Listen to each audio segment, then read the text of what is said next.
Next time, 10 minutes. Ja, aber ist gut. Die Hand durch. Ja.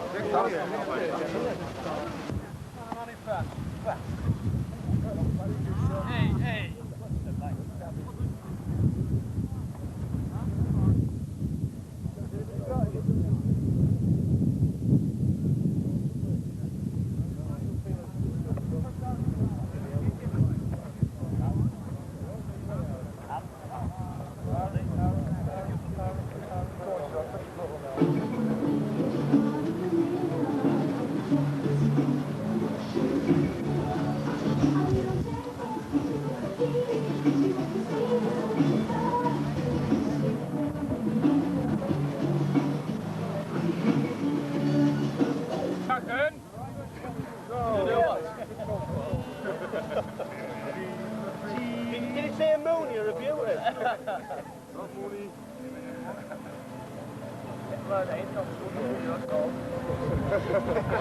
Shot!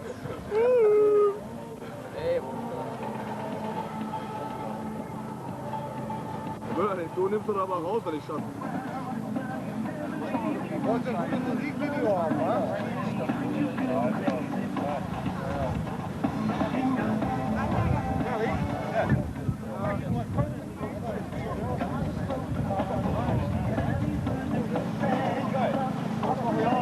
Ich bin aber weiter weg. Wer schießt denn in die Büsche, Henne?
Bockholt 0.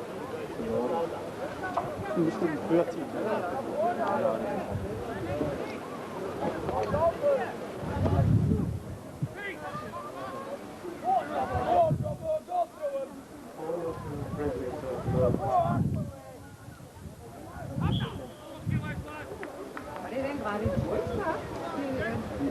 Ich glaube.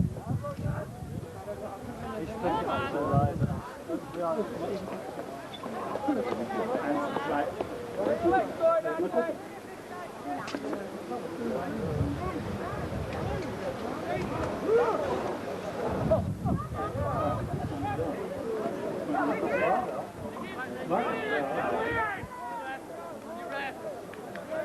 2. Jetzt hinter ihm bleiben! Sascha!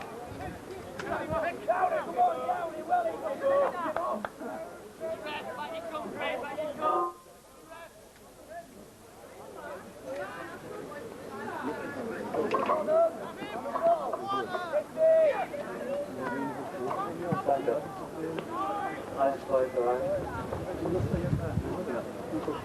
Eins, zwei, ja. Sehr gut.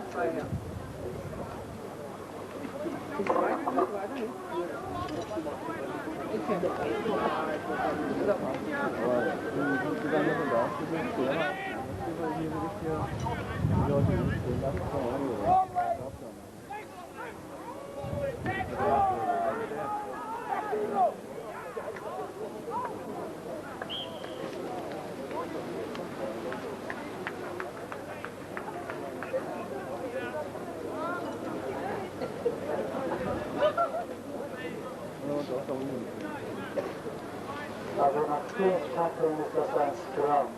Scrummage.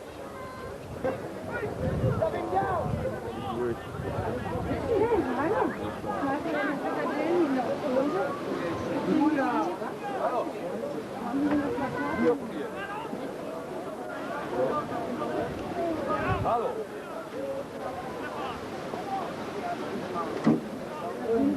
Sind keine. Nee, die kommen ja auch jetzt. Sind keine. Ja, ich weiß.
Ihr könnt mir mal die Füße küssen.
Spielstand 8 zu 0.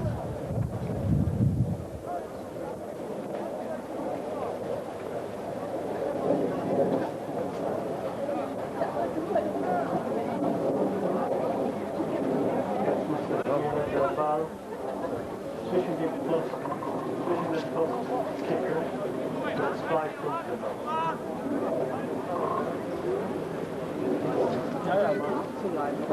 Da bin ich noch lauter Rede an. Ja, ich spreche ein bisschen laut. Ja, ist erfolgreich.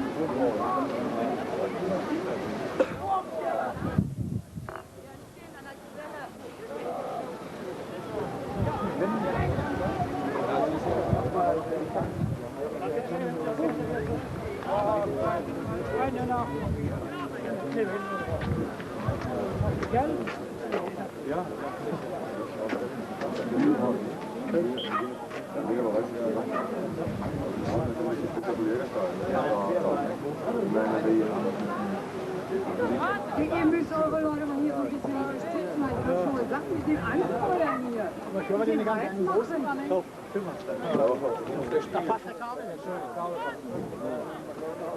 Dann nämlich, wir lassen volle Kabel nicht.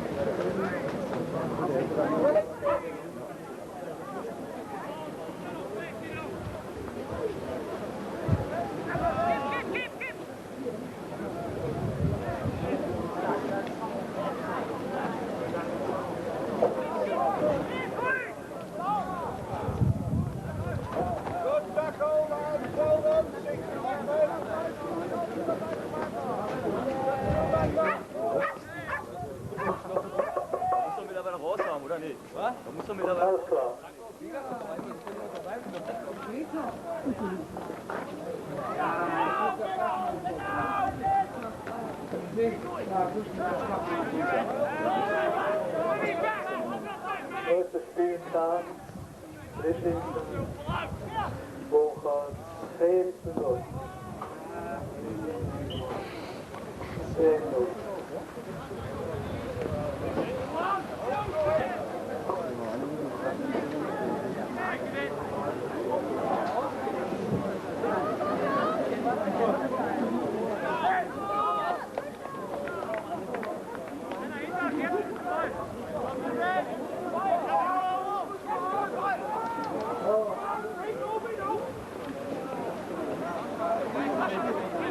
Let's go, Bockholt.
Halbzeit 2. Der neueste Spielstand. 14 Punkte.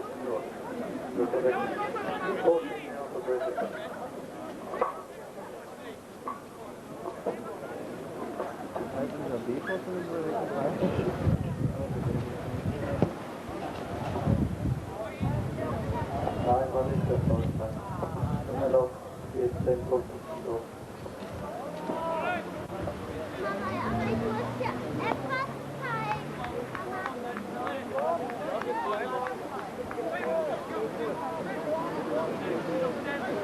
Come on, Bockholt. Let's go, let's go.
Let's go, let's go.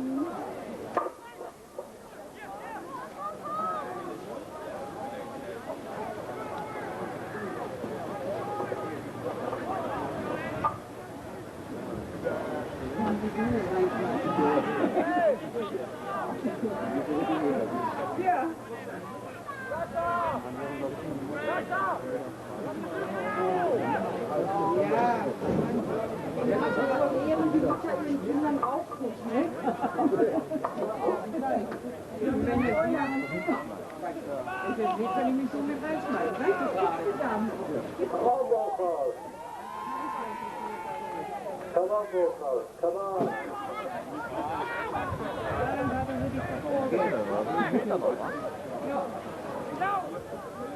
Kommt rein, durch!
Kann man nicht.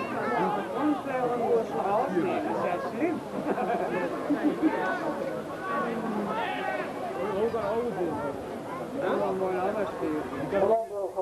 Let's go!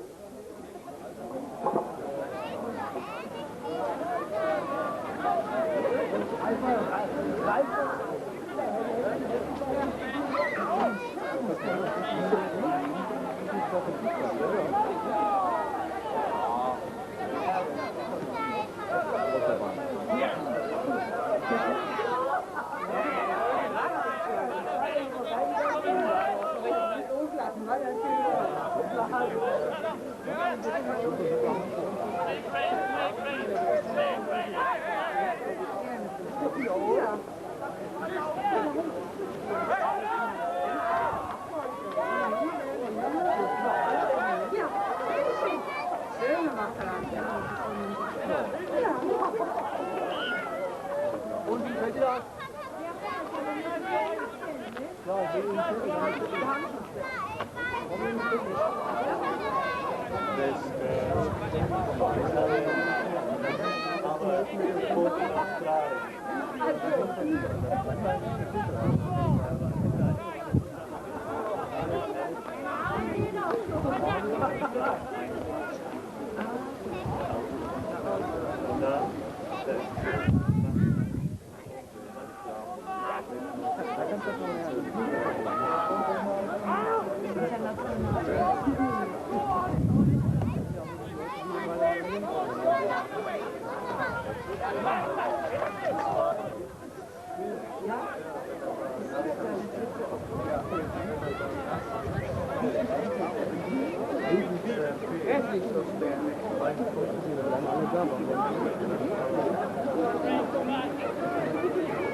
Ab in Bett.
Ja, doch, habe ich wohl gesehen. Was sagt der Frau?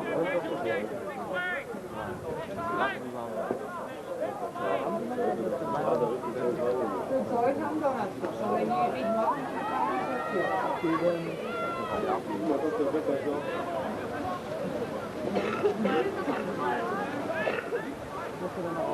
Donnerstag war ich erst dabei. Ja, und heute war ich ja.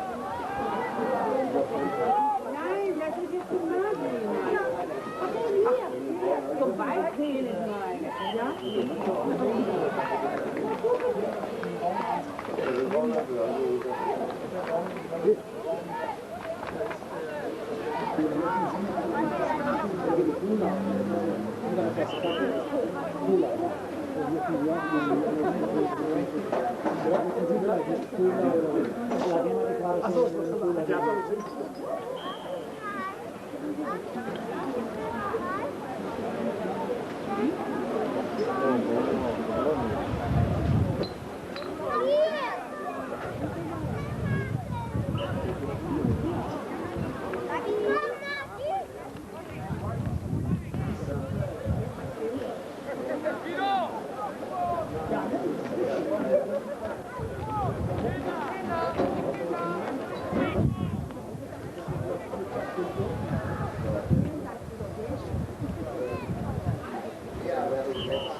Okay, let's go, Bockholt, come on.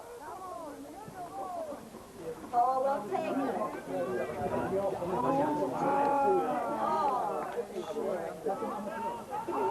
Well tackled.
I think Wallace has got it.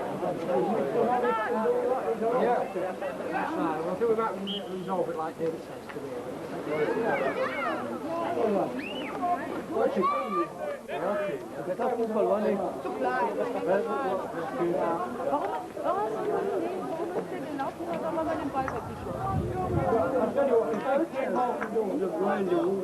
Yes, Ben.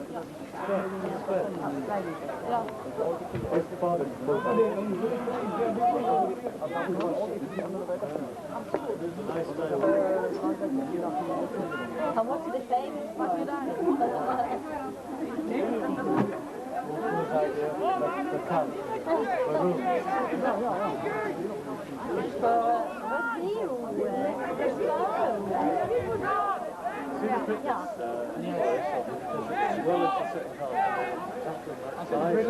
They're looking fitter than Bridlington now because Bridlington will be tired from the journey. They'll be shot up from the journey. It's important to win. Nice play. Come on, Bockholt. It's a very creditable score.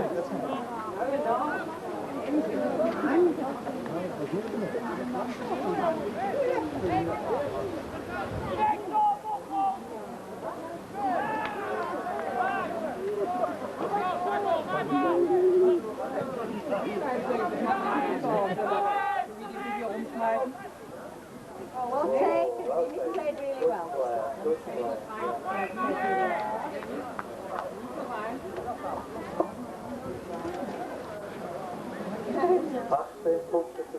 Come on, Bockholt, nur noch 6 Punkte. Ein Try, ein Goal, dann sind wir wieder dabei.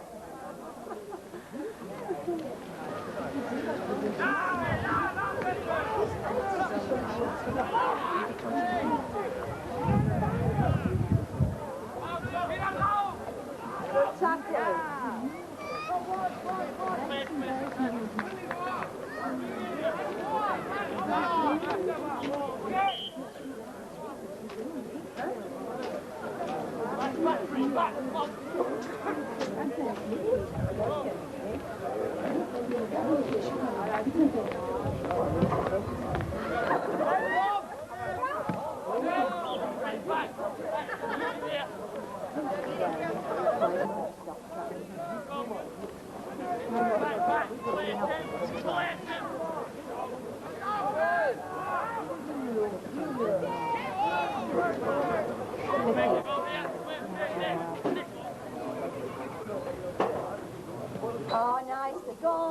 Punktespiel. Come on.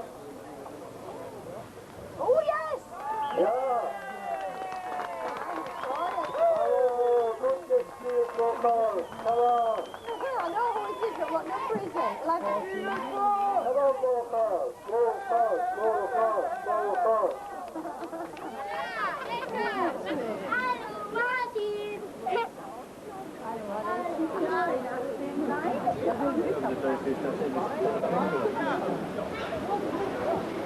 Oh, good try, yeah!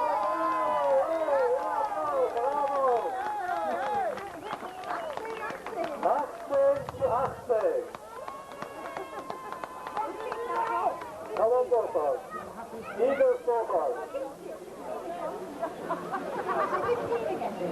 Yeah, it was 15.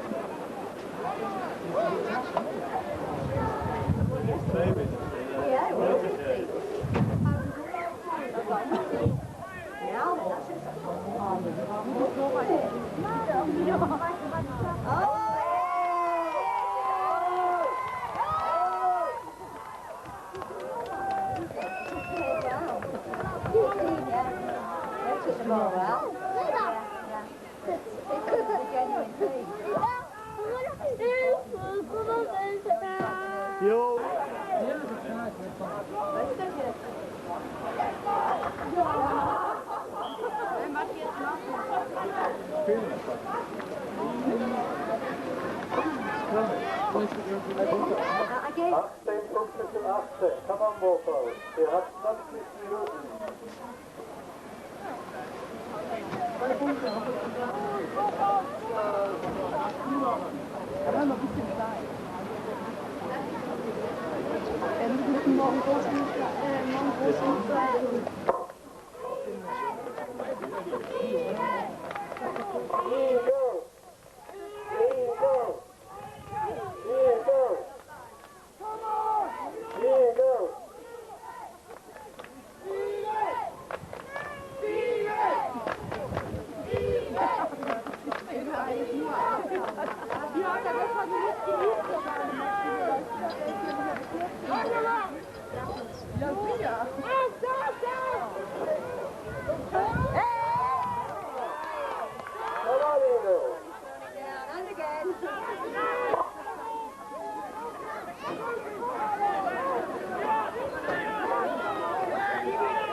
Crowded over this side, please.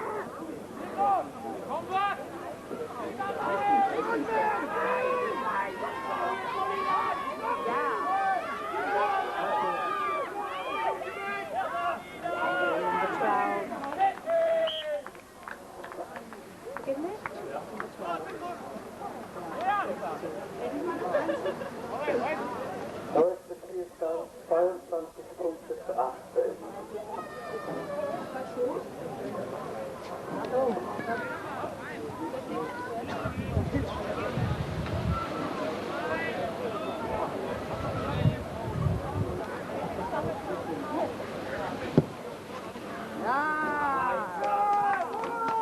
Most people are not filling in the scoreboard.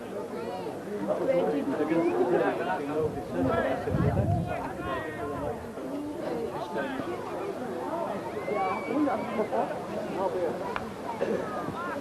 to the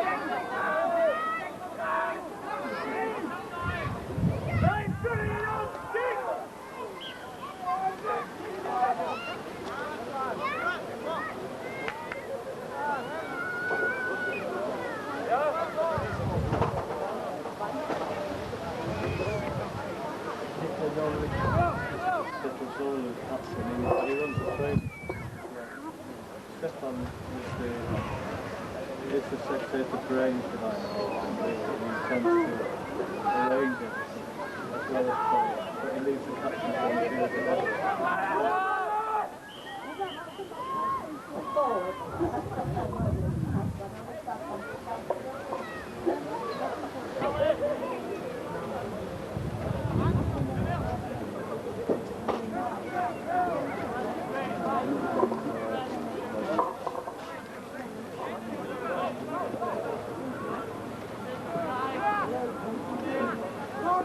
Don't step up.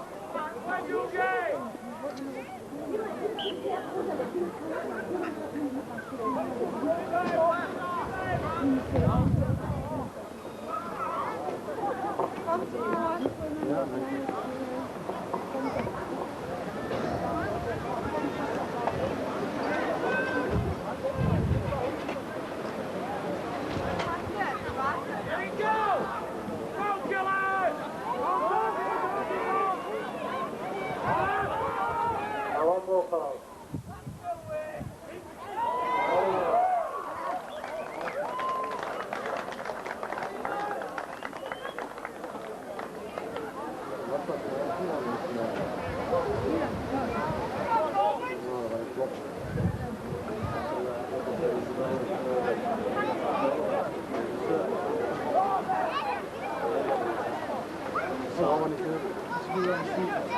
Johnny Fiddy.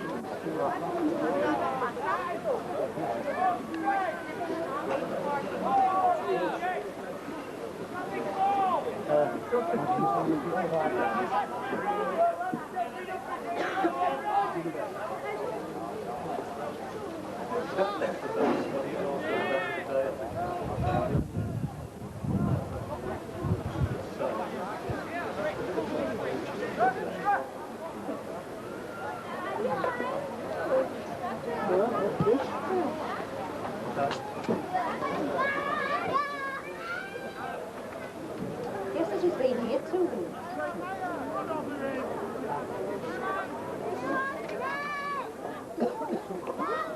Come on, Bockholt Eagles. Tackle, come on.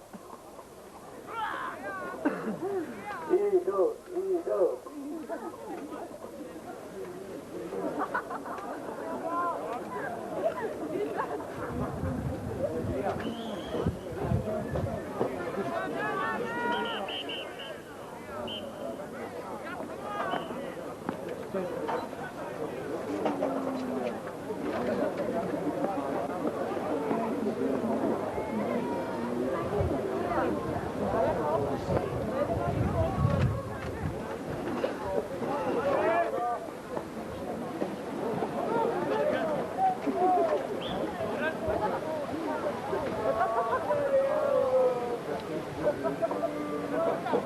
Forward pass.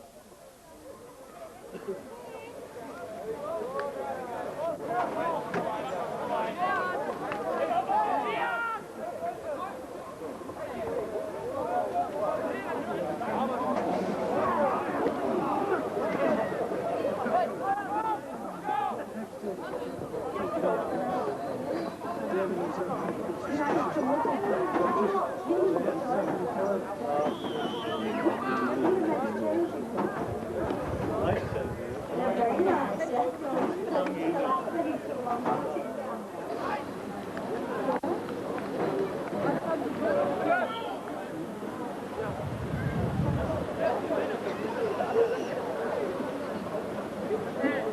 yeah.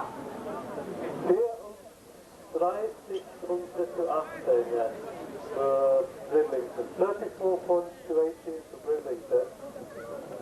Nice try.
Yeah.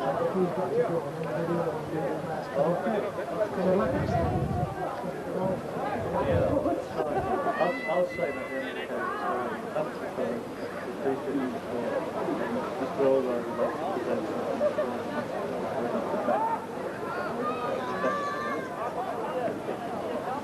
Come on there, please.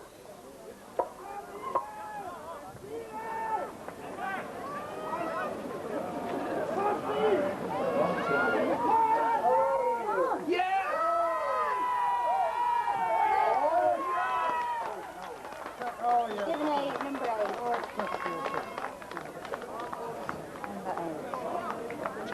Bravo, Eagles. Tolle Spiel. 34, 22 Punkte. 34-22 for Bridlington.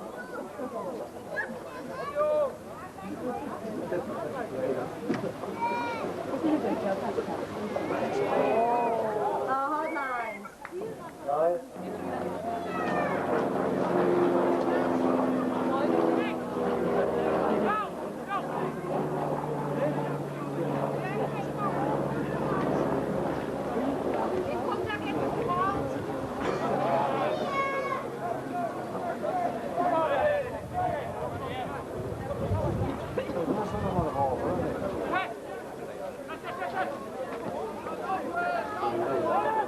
I know.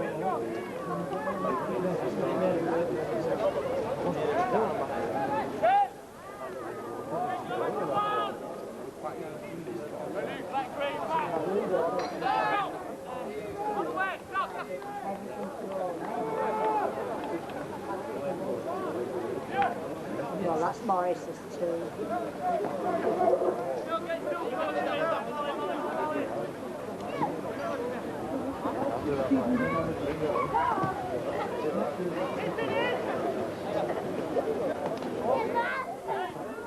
That's right, they haven't quite understood what to do.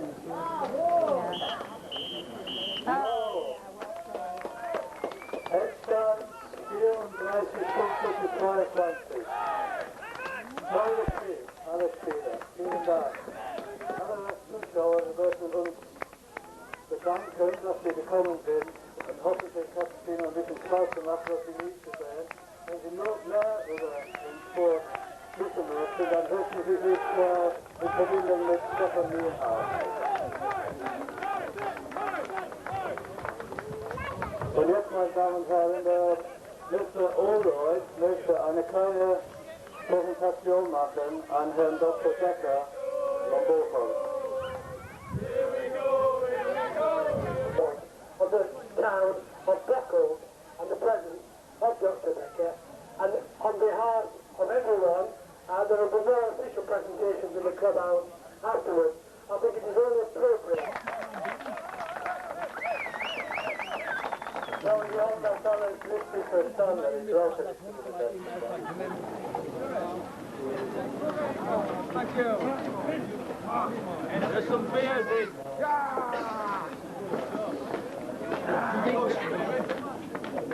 You okay?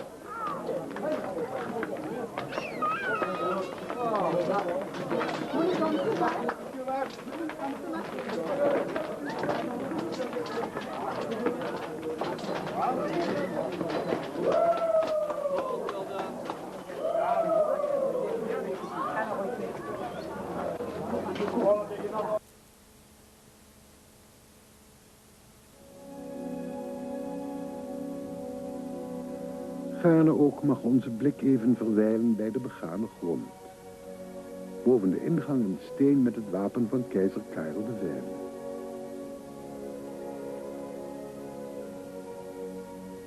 De hoek van de Turfkade en de Bierkade is ook weer mooi geworden, na restauratie door de stichting Monumenten Goes.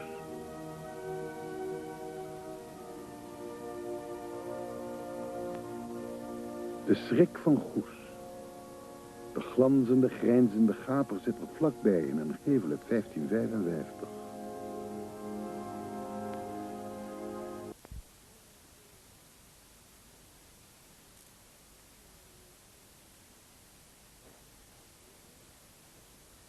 stay in there forever. I can try. Son, if you don't come out, I can't hug you and make you feel all better. You think I'm dumb enough to fall for that? I'm insulted.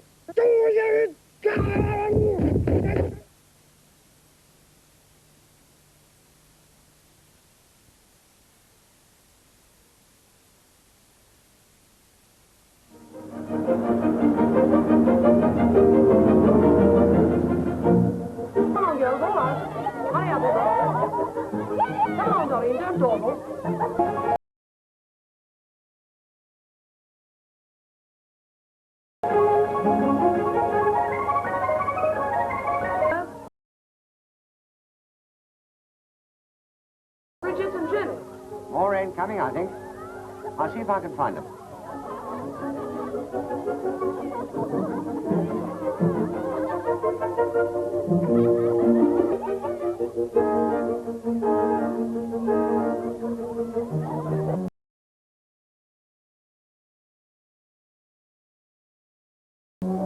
Where's Mr. Dixon going? Gone to look for Miss Tessera, I expect.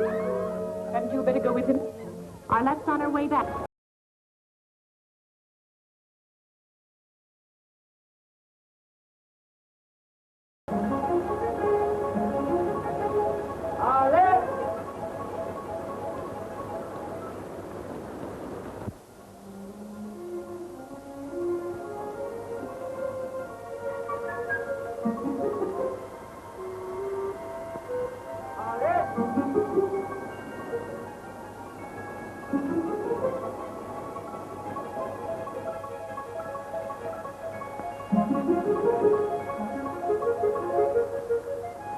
Oh, at last. You all right? I lost my shoe and sprained my ankle. You must be wet through. Not so much. I found this hut. I found you. Oh, Mr. Dixon. I'm so glad you come. I could never have got back. We ought to start back at once.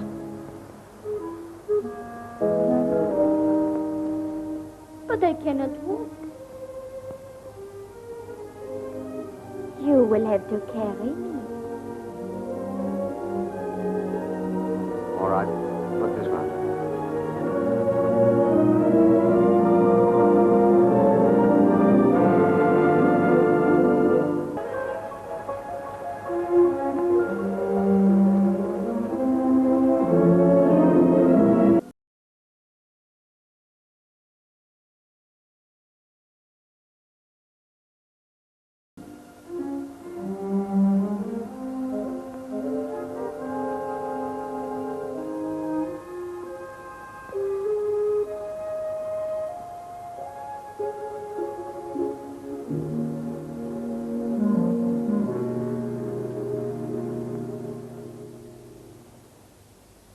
Dear, I hope they're not ruined.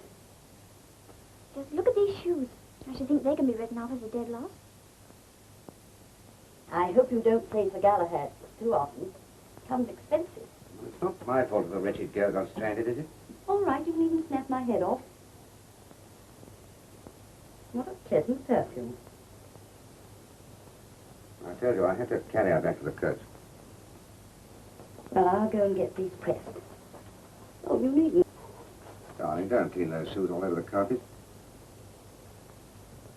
What are you looking at me like that for? I wasn't looking at you. I was miles away.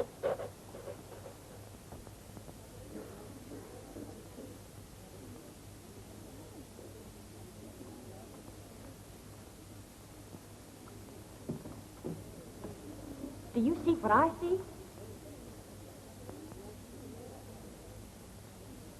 What's going on? Perhaps he's trying to see if our letter's also made of stone. Do you think he really has fallen for her? Fallen? Well, if he has, he'll come down with a big bang when he finds out it was only a joke.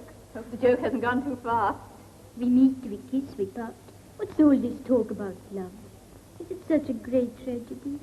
For me it was pleasant, amusing, yes. But now I want to forget. That won't be easy. Why not? Because to me, at any rate, this is real. What was real yesterday is not real today, and will not be real tomorrow. I don't understand it. Arlette. Don't, you are hurting me.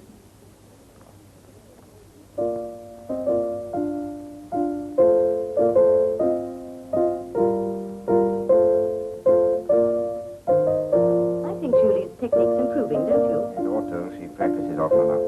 She's only doing her usual hour. She's very early an hour. Never worried you before. All right, then let's make an issue of it. Julie's practicing for an hour. All right, I'll go on when she's finished. Arnold. I'm sorry, I didn't mean to do it on the floor.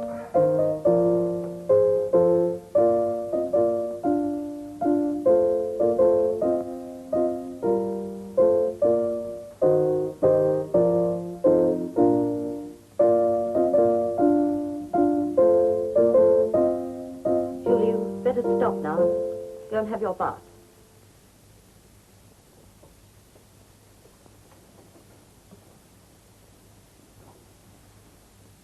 Sorry, Daddy. I'll come down and say goodnight before I go to bed.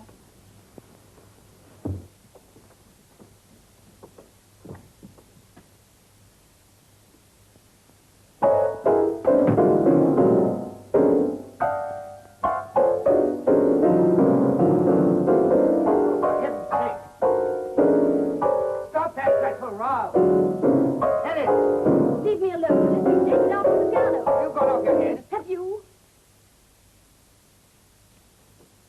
This fell out of one of your pupils' books.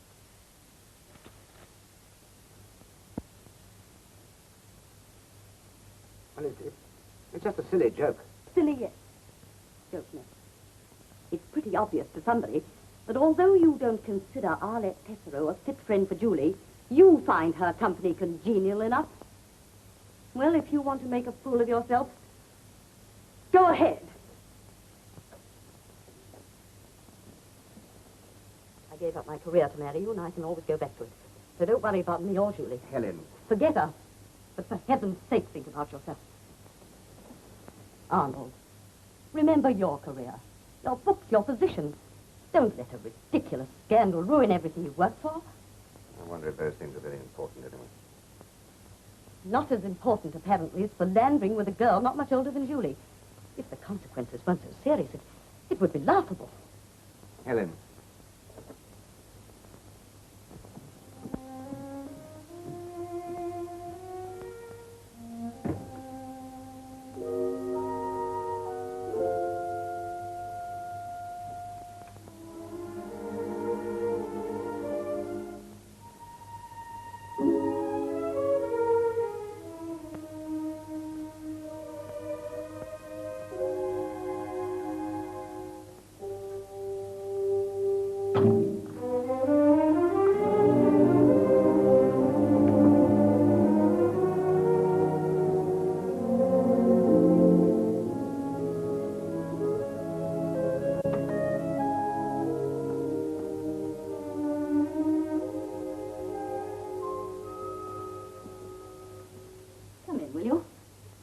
I want to talk to you, and I'll come straight to the point. Mrs. Dixon, if you have heard any stupid gossip, there is nothing in it. Of course, there's nothing in it. How could there be?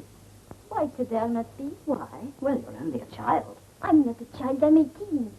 And I assure you, Mrs. Dixon, that I am not interested in your husband. You should not fear. Fear? What a foolish girl you are.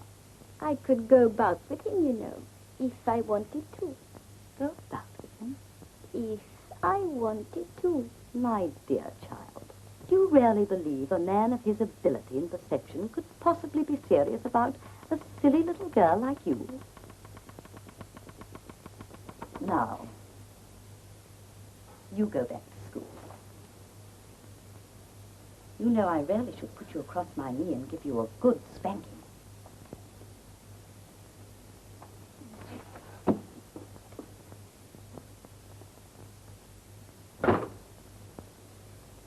The way she spoke to me. Oh, I'll never forgive her. Never, never. Did she bear down on you at full sail? She said I was a child and threatened to give me a good spanking. How dreadfully funny. She is a fool. She has made a great mistake.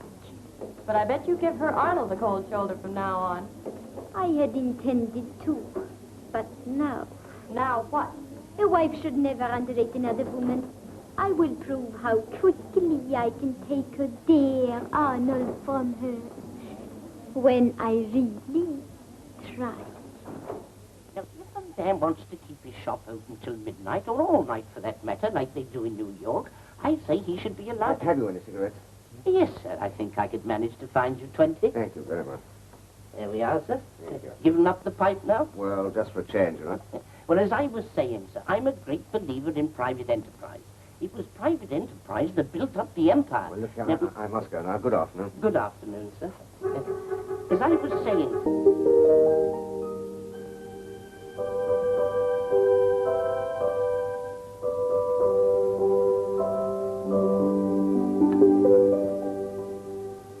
Julie wanted you to have this.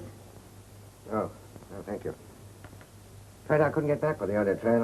I hope you remember to bring her little present. No, I'll have to give her some money. I was so busy all day today, I didn't have time to do anything. I called your publisher's office to remind you, and they said you weren't there, and had no appointment.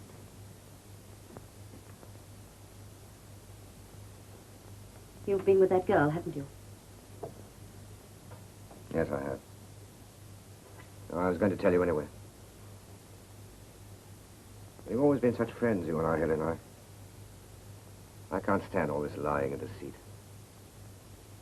I'd rather do anything than hurt you and Julie. Anything but give her up. Does she imagine she's in love with you? I don't know. If she isn't, why'd she want to go and see me all the time? And you? You haven't eaten my piece of birthday cake yet. You are mean. And fancy having to take yourself off to see your wretched publisher today, of all days. We had a lovely party. That's right. Now you start.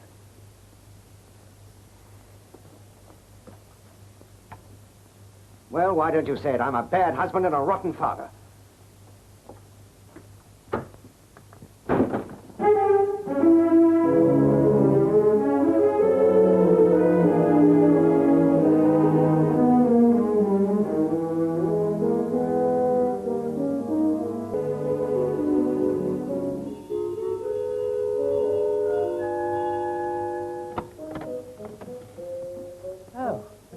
Is it?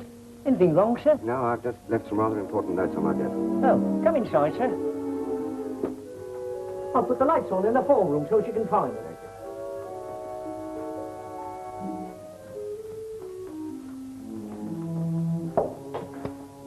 There you are, sir. All yours. Thank you. Now, let's see.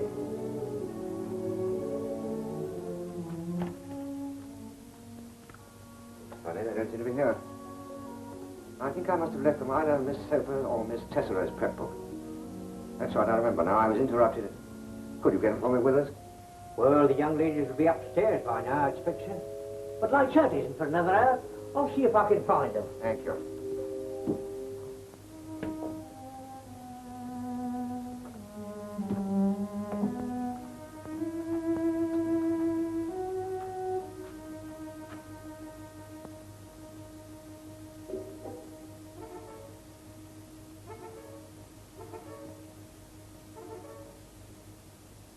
Jock, how did you get in here? Come on, out you go. Out.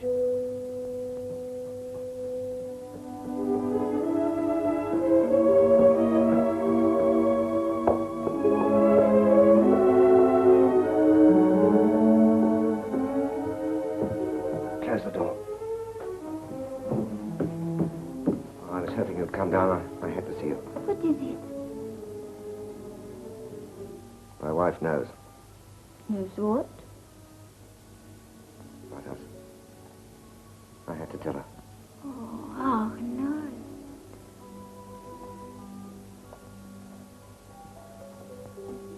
I can't go back there tonight. My darling. We must get away, right away from Bridlington.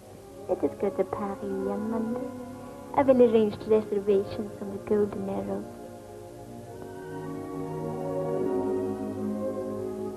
I will arrange everything. Do not worry. I shall count every moment. until Monday. Oh, not Paris, tous les deux. It will be heaven.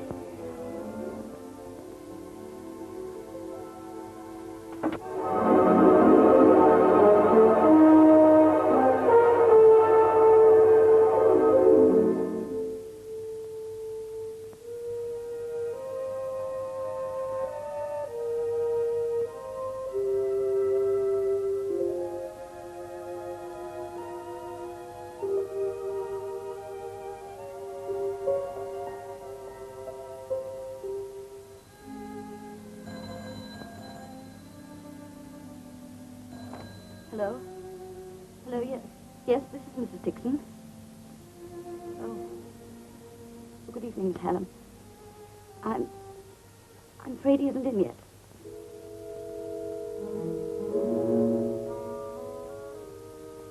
No, I want to speak to him personally.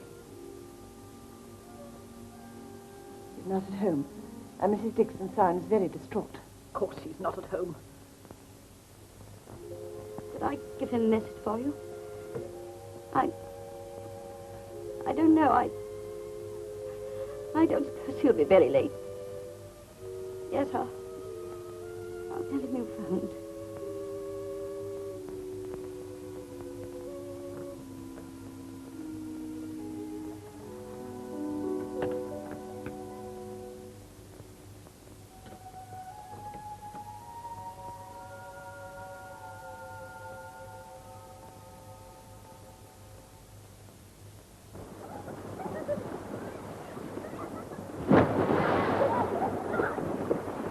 That was lovely. Isn't the water warm today? What's the matter, Julie? Nothing, Pat. I'm fine. Don't fib. Have you been crying? No, my face is wet through swimming. Swimming my foot. Come on, tell me all about it. Well, it's just that I think I'll be leaving Littleton soon. And I've loved it here. Leaving? But why? Because my father... He left the house, Pat. Oh, don't breathe a word, will you? Oh, no. Of course not. Oh, Julie, has it really come to that? We've always been so happy, we three. I expect he's just lost his head. They always say it's a serious sort of man, most likely to fall for a pretty girl. I wish there was something I could do. Pat, has your sister got an evening dress? I expect so. Why? Well, do you think she'd lend it to me? I could ask her. And supposing I wrote a letter with my left hand, do you think anyone would recognize my writing? Well, I shouldn't think so. Julie, have you gone crazy? No, but I think there's something I can do.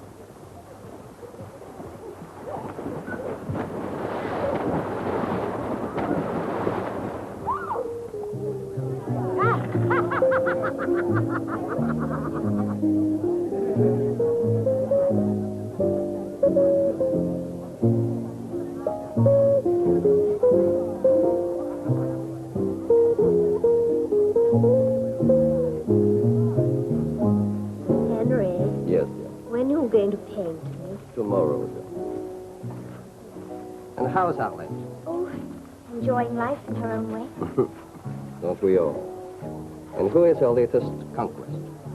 Someone old enough to be her own father. Another scalp for our collection. It's all very tedious.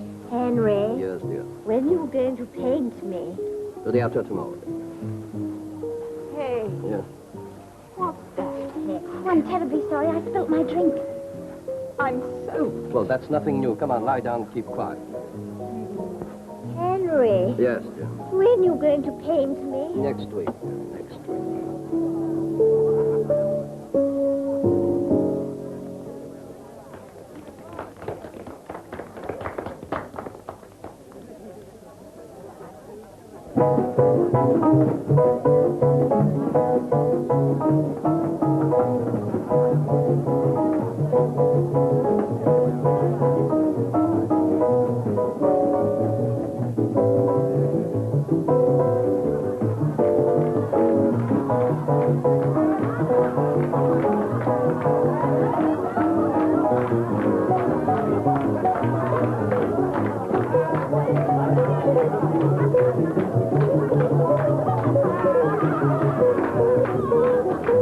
Now,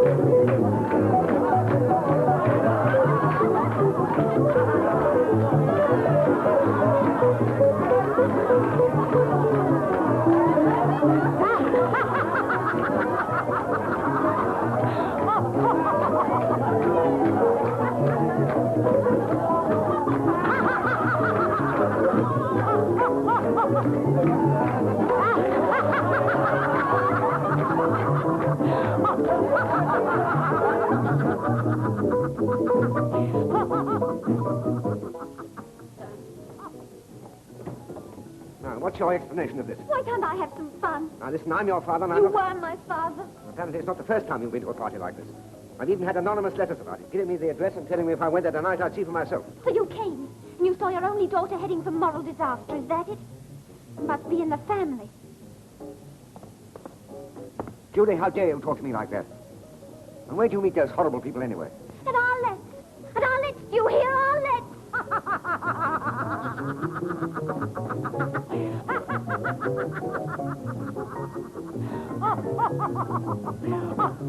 So do you think she's too young to go out and drink cocktails and use makeup?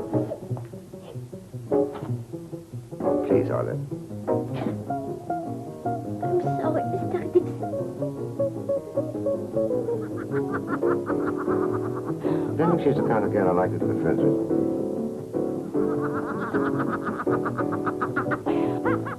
No, the pupil fetches things for our master. No, she's vain and spoiled and ultra-sophisticated. Remember your career, your books, your position. Don't let a ridiculous scandal ruin everything you worked for. Does she imagine she's in love with you? Love. We meet to a kiss, sweetheart. What's all this talk about love? To me, at any rate, this is real. What was real yesterday is not real today. And will not be real tomorrow. Will not be real tomorrow.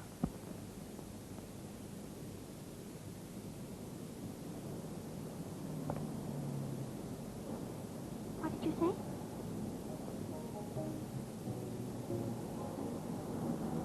I was listening to myself.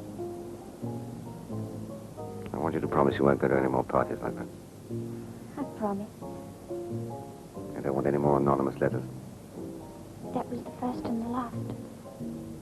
I wrote it with my left hand. What? I wrote that letter. This dress belongs to Patricia's sister. The makeup is Mummy's. Something had to be done.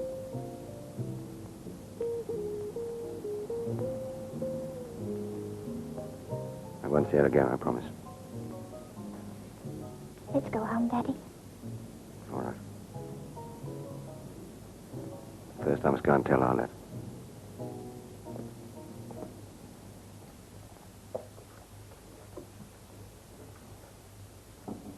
Come in. Oh, Arnold. What is this visit so late? Has anything happened? You look so upset. I've come to say goodbye. Goodbye? Oh, goodbye. Oh, no. No, it's not true. Oh, you can't leave me.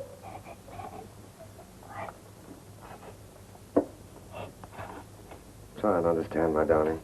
You can't do this to me now. I've been so happy packing all my things, thinking about you and I together. I know, but listen to me and do try to understand. If we went away together, I couldn't make you happy because there'd always be a shadow between us. You can't run away from your responsibilities as easily as that. You can run away from me easily enough. No, it's not easy. I think it's the hardest thing I've ever done. I hate myself for hurting you, but I'd hate myself even more if I ran out. I don't think you'd better come back to Littleton, do you? No. No, I'll go right away to the continent. Why don't you go to your father? You must try and forget all about me. And you? I shan't ever forget you, my darling. Goodbye. No, don't kiss me. I can't bear it. Go away while I don't look. Oh.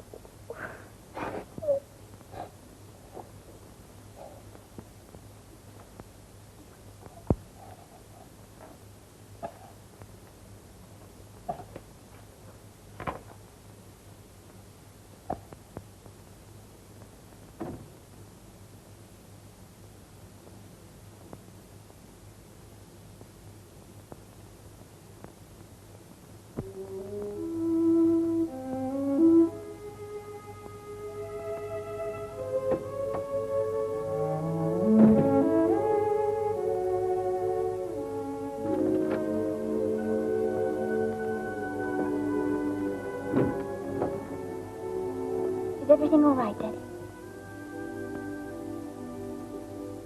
She's not coming back to Littleton.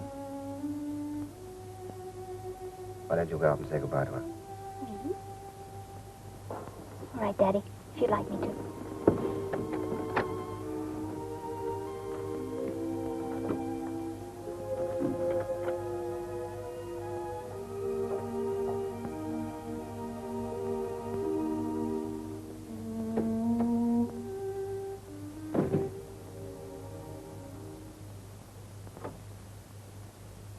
You? How did you get in? I was waiting outside for my father. Oh, you were you? Frightened he might decide to stay, huh? Of course not. He fetched me from a party and told me you weren't coming back to Littleton. And I wanted to say goodbye to you, Arlette. Another goodbye. Who next, I wonder? Please don't be bitter, Arlette. I know you're very unhappy. Me? Unhappy?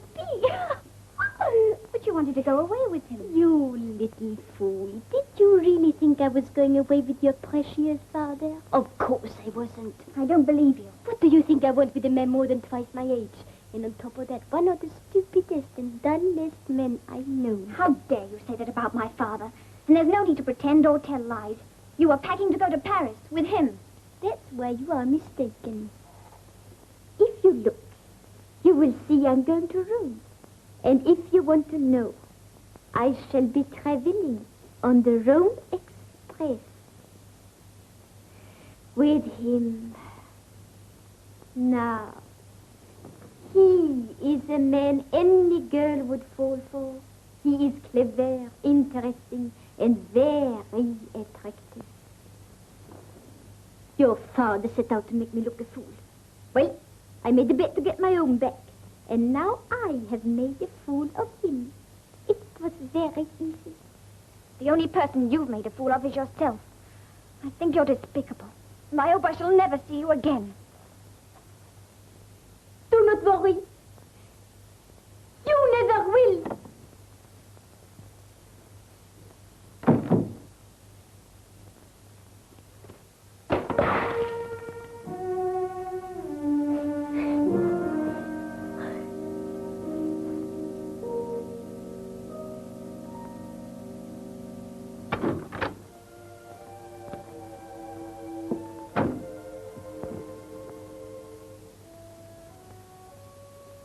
I oughtn't to have asked you to go up and see her.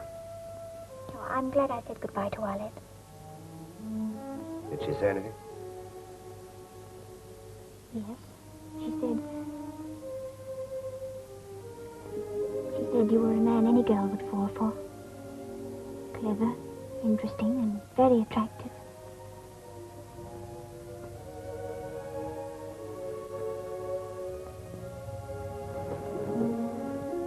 You drive us as far as Littleton in Hertfordshire? Littleton? Hertfordshire? At this time of night? Oh, all right, Governor. Not being very extravagant, Daddy. It's worth it.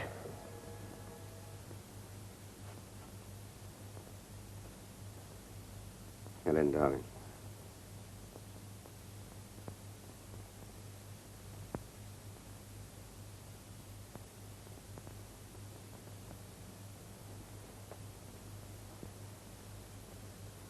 I forgot to stop at the Rose and Crown to pick my things up. You needn't bother. Here. Come in. You rang, miss? Yes, I did. This time it's my swimsuit that has disappeared, still being dried, I suppose. And where are my tennis shoes?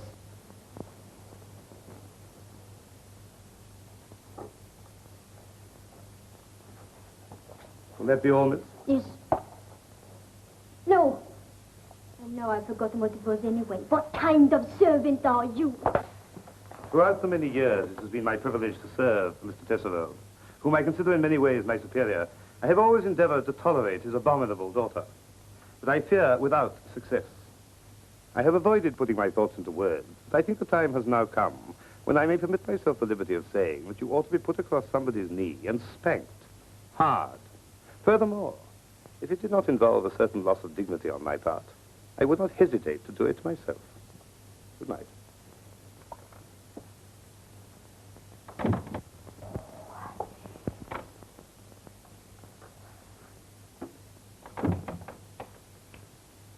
Dignity be blowed.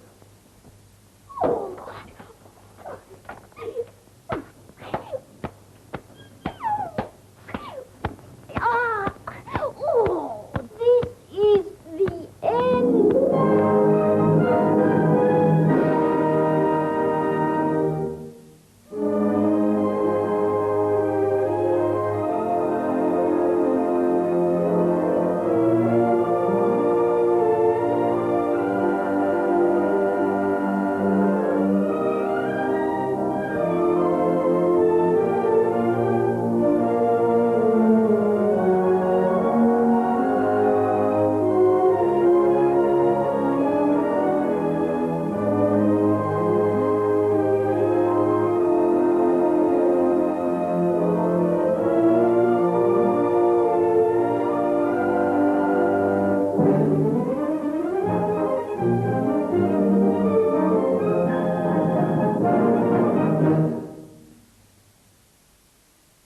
Spencer Tracy is Edison the man, the inventor, struggling for success, tomorrow afternoon at 2:30.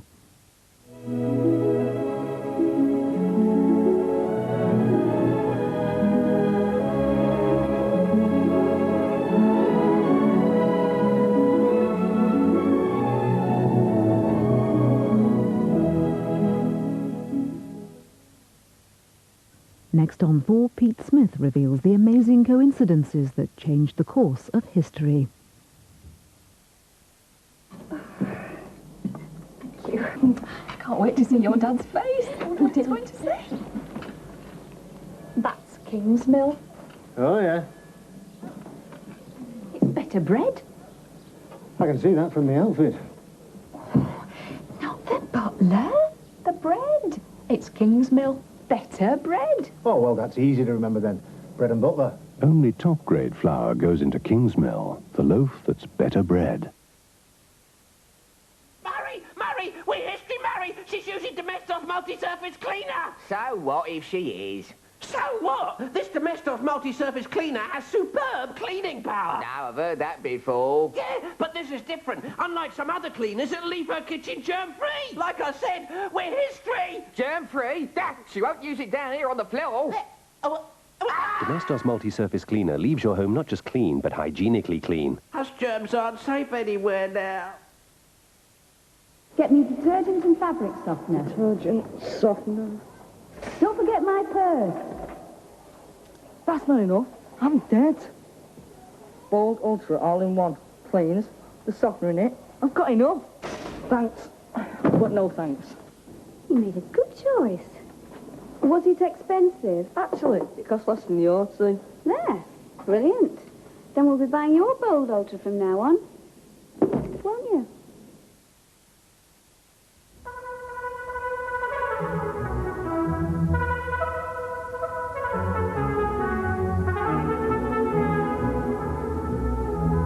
For over 100 years, people have been trying to discover the secret of Elsenham jams. But it's really quite simple. Only the best of the best whole fruit is good enough for Elsenham, which is why today it has to be Elsenham. What else?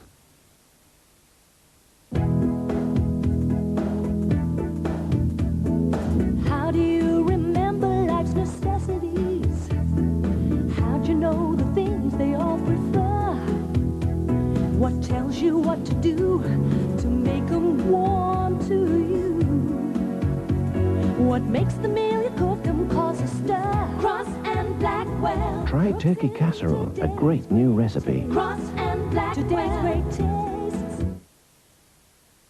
This is a message about protecting your family finances should you or your partner die in an accident. There are hazards all around us, at home, at work and while travelling. At Cornhill Insurance, we understand the financial impact of losing a family wage earner in an accident. So we have introduced a valuable but low-cost policy, the Accident Income Plan. For just £7 a month, Cornhill's Accident Income Plan will give your beneficiary a monthly income of £500 for life. The top premium pays £1,000 a month. On accidental death, your beneficiary will receive a minimum of £60,000. Anyone between 21 and 64 will be accepted, with no need for medical questions or checkups. For full details on the Accident Income Plan, phone Cornhill free of charge on 0800 800 468. Operators are ready now. That's 0800 800 468. Call now, because accidents do happen.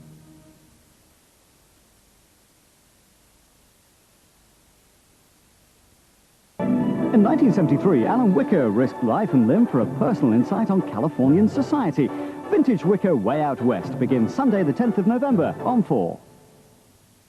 In 10 minutes, Mavis Nicholson takes a look at complementary medicine, and a group of third wavers experience alternative therapy at first hand. Before that, a peek into the past, courtesy of Pete Smith.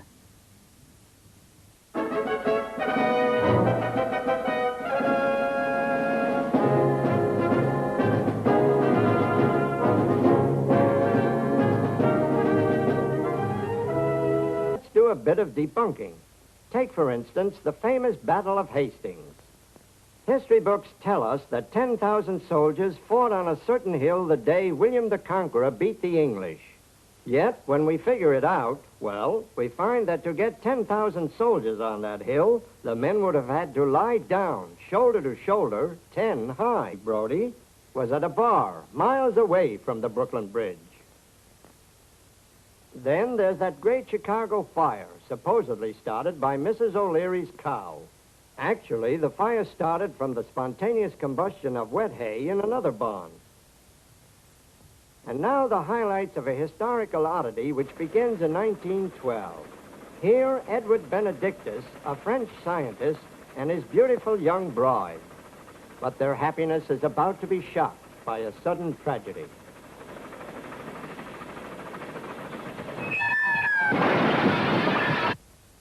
The little lady would recover, but the lovely face of his bride would be disfigured for life. For months, he brooded about the havoc caused by shattered glass. Shattered glass, shattered in a peculiar way. Broken, there had been no flying pieces. That bottle had contained collodion.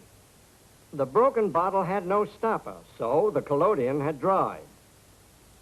And placed another piece on top, he might build shatterproof glass by making the two panes stick together. And so the theory of an obscure scientist was ready for the test. The evaporated collodion had left a deposit that held the glass together. Henceforth, countless people would be saved from disfigurement following auto accidents. Our next historical oddity, an incident in the life of Sir Isaac Newton. The discoverer of the law of gravity, like a true scientist, was very precise, even when boiling his breakfast egg. It had to be boiled exactly 3 minutes. But this time, not concentrating on the job at hand, Sir Isaac held the egg and boiled the ticker. He became the first absent-minded professor in recorded history. And now again, a more serious historical oddity about the stethoscope. It is the year 1819. In Paris, Dr. René Laennec is trying desperately to listen to the heartbeat of a patient. The man might be suffering from a fatal heart condition, but it is impossible to diagnose it. A reassuring smile, then some pills, which he knows are useless. Later, some precautionary advice. That's about all he can do. There is just no way to hear a heart clearly enough to learn all the truth. Many long, weary hours of research bring no hint on how to solve the problem. Then, one day, from outside his Paris office, a distraction was to lead the way to hear distinctly the sounds of the human heart, or to give him a clue to something not to be found in all the medical books of the day.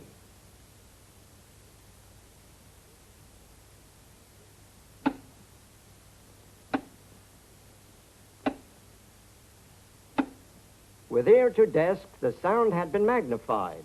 The solution, a conductor of sound, something between the doctor's ear and the patient's heart.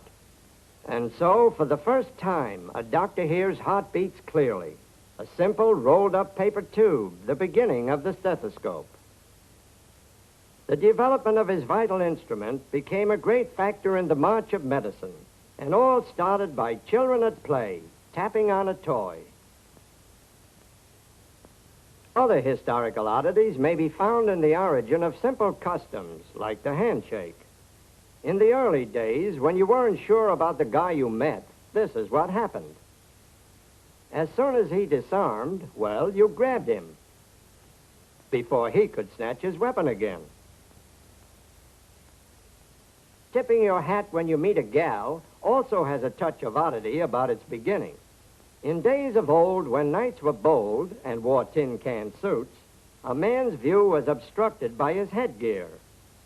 Thus, to get a better look at a passing passel of femininity, he tipped his lid, and sometimes flipped his lid.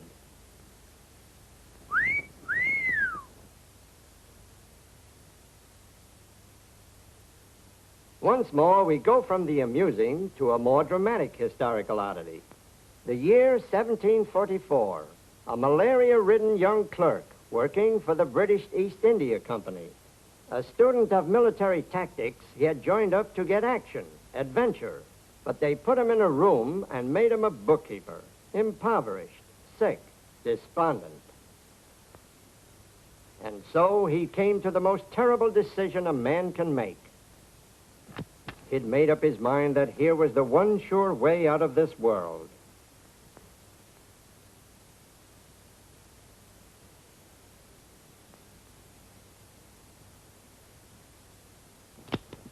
Misfired, but his will for death was strong.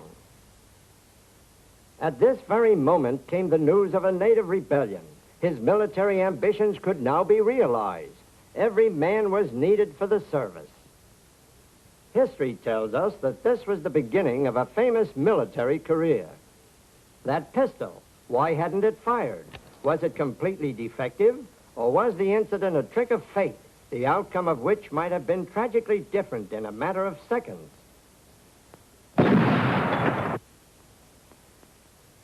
Here, then, was one of the most incredible of all historical oddities, and thus was saved the life of a clerk named Robert Clive, a sick, frustrated man, but a man who became a world-famous conqueror and known in history books as Clive of India. Our next historical oddity involves the coat sleeve of the modern male, and specifically the 4 buttons on the coat sleeve. It all started when Frederick the Great of Prussia proudly watched a stalwart sentry. But when the sentry used his coat sleeve instead of a handkerchief, something had to be done about it. And so, buttons on all sleeves had been ordered by fastidious Freddy. Also, Donnerwetter, der Buttons is gehörten der Schnazel. Jawohl, always Freddy was ready. Well, goodbye now.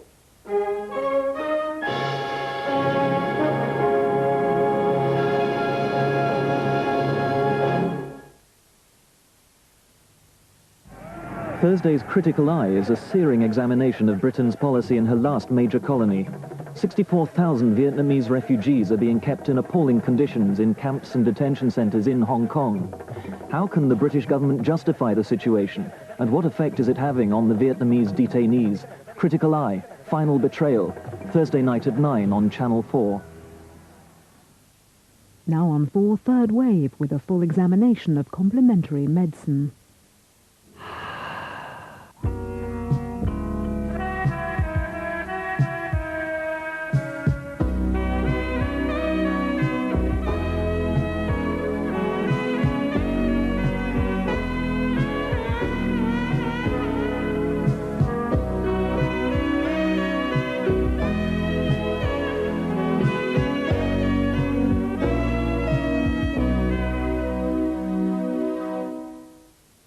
Good afternoon.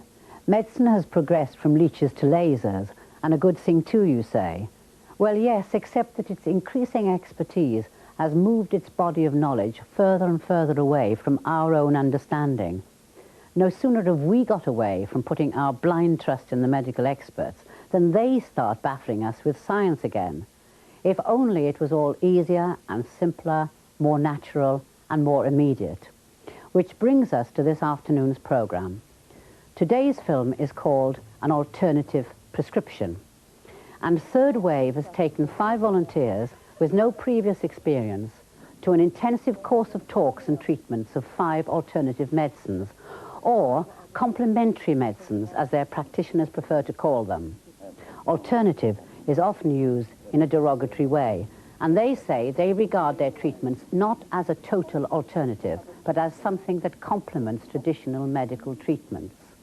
The film does not provide any long-term view of the effectiveness of these therapies. It's merely an introduction to them. It aims to cure us of preconceptions and prejudices and get unhelpful terms like crankiness and quackery out of our system.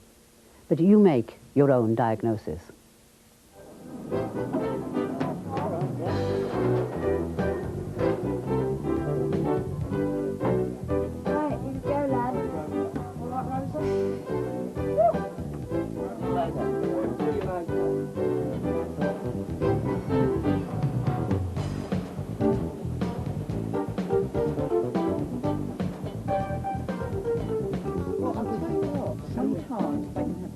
Weather fishing, the beautiful weather at home.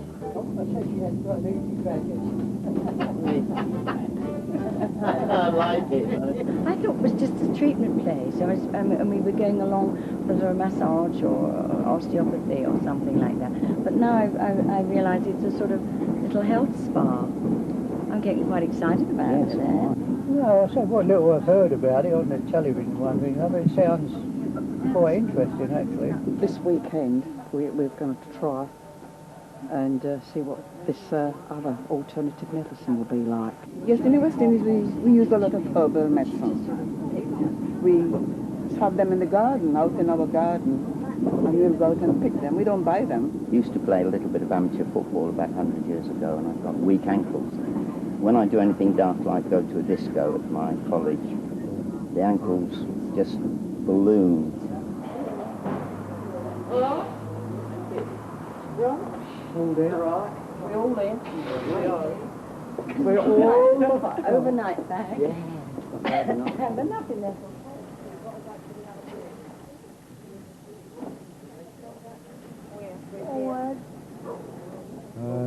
Our BARLA Center of Complementary Medicine is just a few steps away from the sea, and in the opposite direction, just a few steps from the shops. So while you're here this week, we'll have you on probably a fast for a couple of days. So don't sneak up to the fish and chip shop, because we've got them all, we've talked to them all, and they'll give us a report, you see. So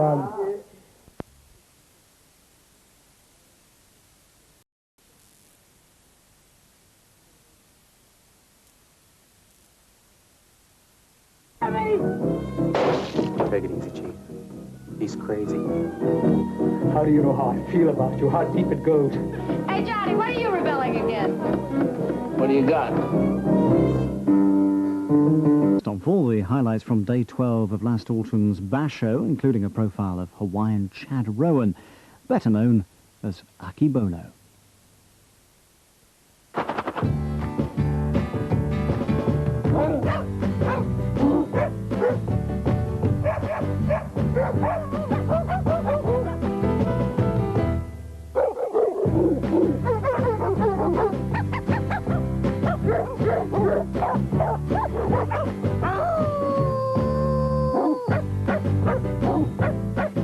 Win-a-lot whole grain. Dogs like it a lot. A new house ain't got no atmosphere. Give me something old. New fashions, they'll be out next year. Give me something old. New movies ain't so hot. Most of them ain't got no plot. and I will touch a beverage that's got no heritage. Give me something old. Gamers Old English Cider. The older, the better.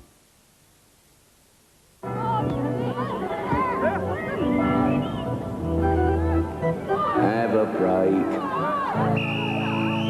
Have a Kit Kat.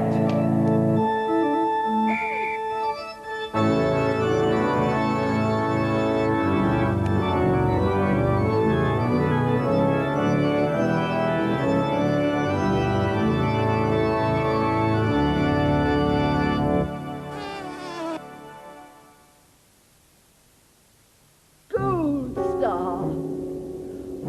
Gold Star. Gold Star. Right. Say it. Come on. Say it. Gold Star. Please. Please say Gold Star. If your TV, video, microwave or hi-fi doesn't say Gold Star, tough.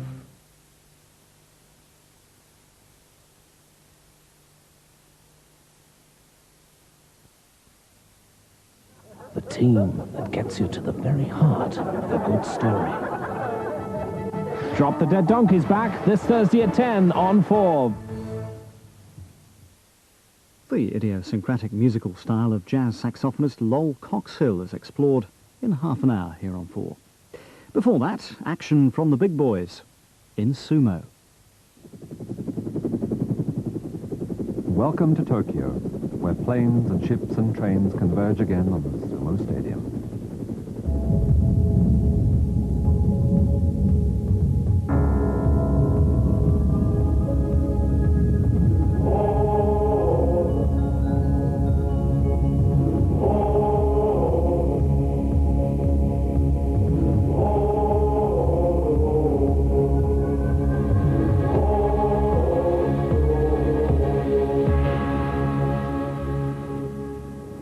The autumn tournament is underway at the Kokugigan, and the news from day 11 is that new Yokozuna Asahi Fuji has taken the sole lead. Going into day 12, the tallest judge, Azuma Zeki, standing on the right, has the difficult task of deciding the outcome of a bout involving his own prize fighter, this man on the left, the tallest sumo tori, a fellow Hawaiian who has been given the honor of wearing his stablemaster's own bright orange belt. Akebono is making his first appearance in the top division and doing very well. He needs just one more victory to secure Kachikoshi, majority of wins over losses, and promotion up the ranks next time. This likable 21-year-old was born Chad Rowan in Honolulu.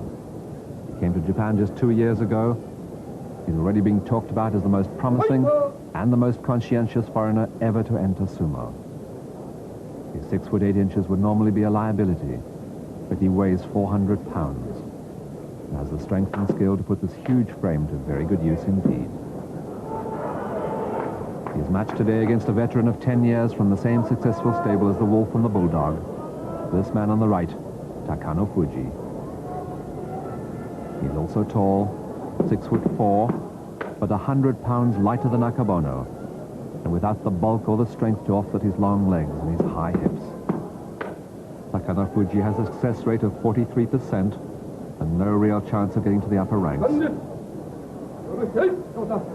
Even with preemptive strikes like that, this is something the older fighters quite often do to unsettle a new boy in the big league. But Akebono has already shown that he is not that easily rattled.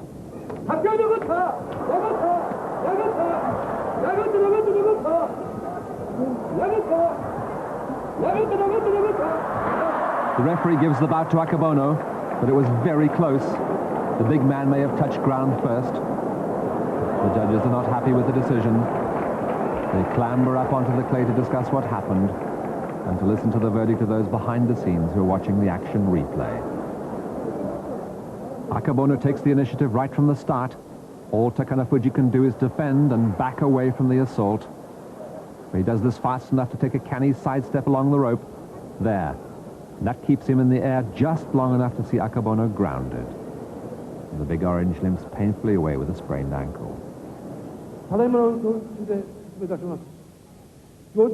judges decide quite correctly to overturn the referee's verdict and to give the victory instead to Takano Fuji. Akebono has to find out what's going on. The prize goes to the veteran, who gets credit for the quick-thinking side twist down. The Hawaiian was unlucky to lose that bout, but he got very little sympathy from his stable master. Well, it's not to be nervous, I mean, but your mind there. And I think his problem was on the fourth and the fifth days. His third day he didn't charge hard enough into his opponent. Because when looking at his upper body was moving, his leg wasn't moving. That's his if he could move his leg and move his both upper body and leg together, I think he could want person. To be low and quick at the same time. It's very difficult. Sumo is a very difficult sport to learn.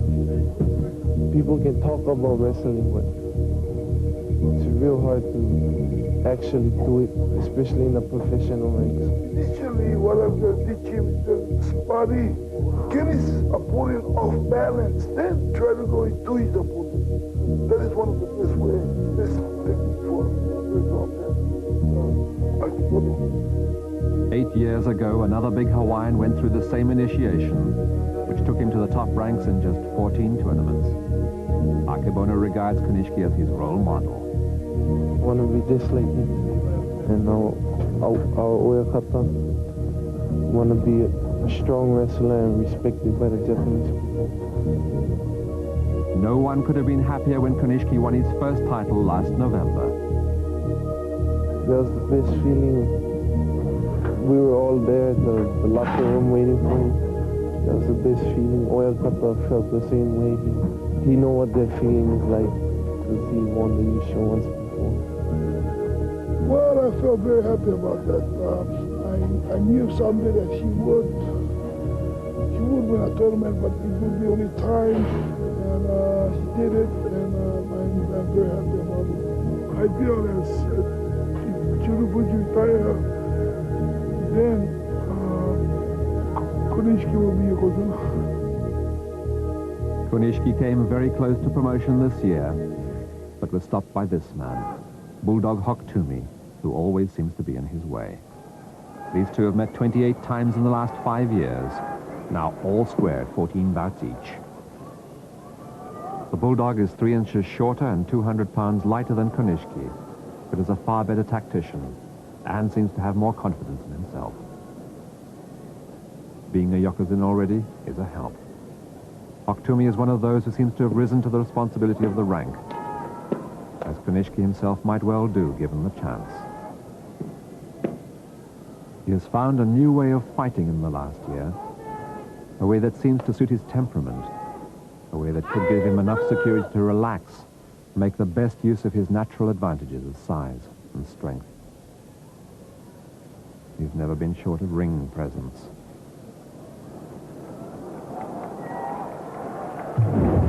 On the summer tour, he made short work of Hoktumi, just as he had in the first round of the historic playoff in March.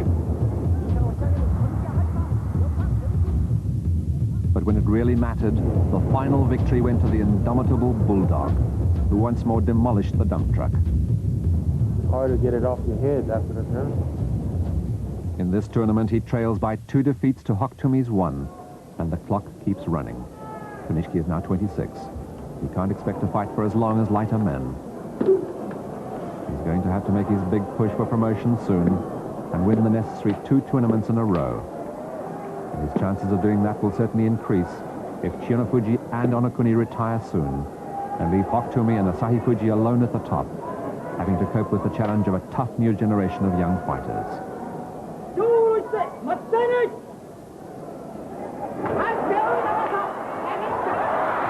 Oh, that's a disaster for Kunishiki. He lets himself fall for Hoktumi's sidestep. That's going back to the slapdash days of a year or so ago, when he hovered on the brink of demotion. That's going to upset the big man.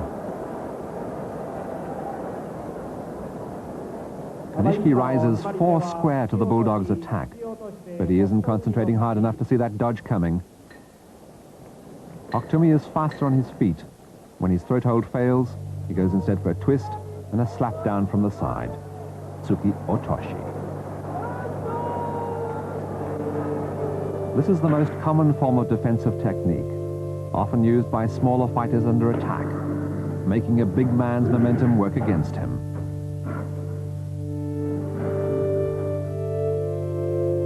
Tsuki Taoshi is a much more aggressive maneuver. This is how Kanishki used to win most of his matches. But he loses this crucial one to Hoktumi. In other action on the 12th day, the new boy Waka Hanada, here on the right, met Koto Inazuma. And he ran the veteran out. Tochino Waka on the left was matched against Ozutsu and fought the top gun on the run. Terao on the right fought a great battle against Kirinishiki.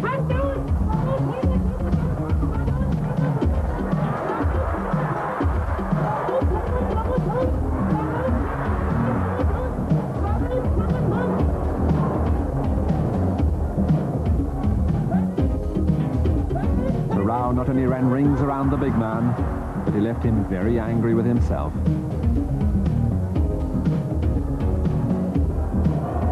And the Typhoon stablemate Kirishima on the left, after beating Itai hands down in the Tachi-ai, went on to humiliate his heavy opponent.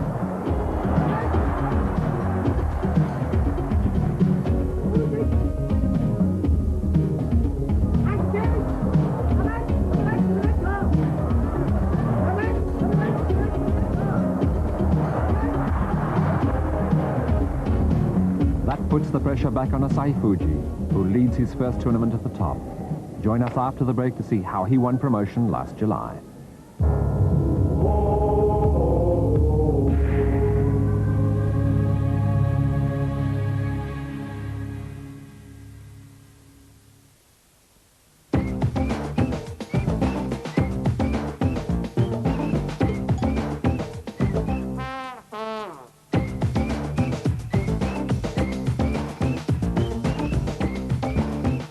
Golden Wonder pots.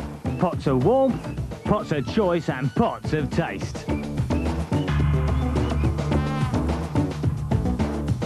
When you need a hot filling snack, it's potted for you by Golden Wonder. Oh dear, it cost an absolute fortune in swimming lessons. And it took me 3 months to get here. Then they tell me I could have had £50 off a Mediterranean holiday at Lund Poly. What would you do? Get away.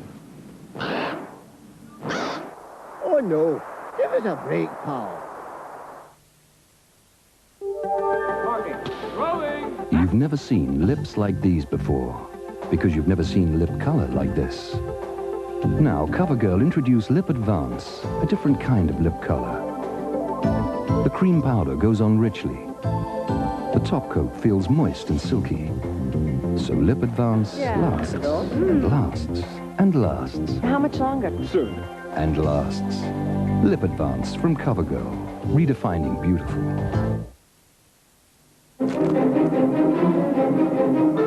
Don't hurt me up in here. Too late. This lift has just entered the Twiglet Zone, dedicated to the enjoyment of those knobbly, crunchy snacks, whole wheat, savory, and dangerously irresistible. We apologise for all the delay. Somebody's opened a bag of Twiglets between stations. Sorry, lads. There are some unopened Twiglets in there. Beware the Twiglet Zone. Easy to enter, impossible to leave. You use a moisturizer on your face to help replace the natural moisture it loses to stop it becoming dull and lifeless. New VO5 Plus moisturizing shampoo means you can now do the same for your hair. VO5 Plus, moisturizing shampoos and conditioners that equal beautiful hair. New VO5 gel sprays combine the strength of a gel with the convenience of a spray. Now you can style in confidence, not compromise. Jacobs proudly present a different kind of club. New Club Class. Club Class is a touch more indulgent and comes in 3 stunning varieties. New Jacobs Club Class. Club with class. Dentists tell you to change your toothbrush every 2 to 3 months, but people do forget. That's why Rob is using the new indicator toothbrush from Oral-B. The blue band fades as your toothbrush wears out to tell you when to replace it. The new indicator toothbrush from Oral-B.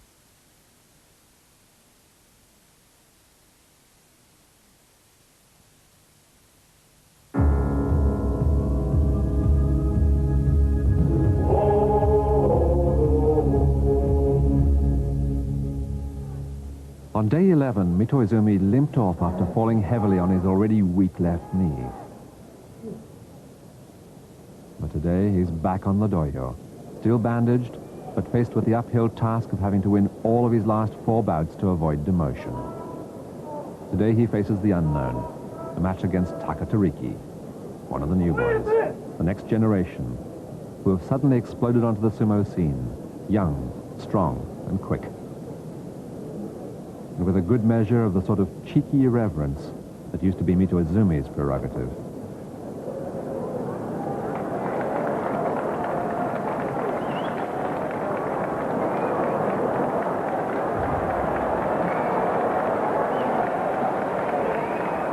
Takatariki is just 5'11" and 20 stone, but he isn't afraid of anything. He's already won the vital 8 matches that guarantee him further promotion.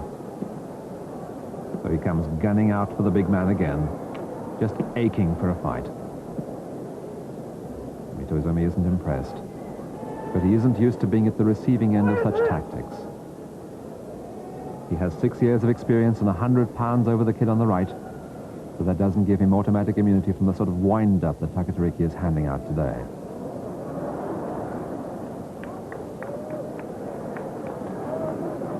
All the salt shaker can do is walk away dismissively.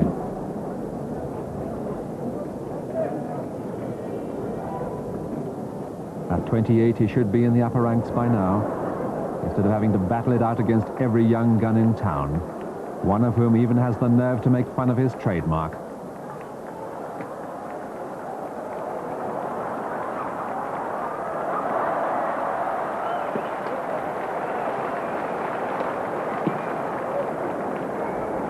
This should be very interesting.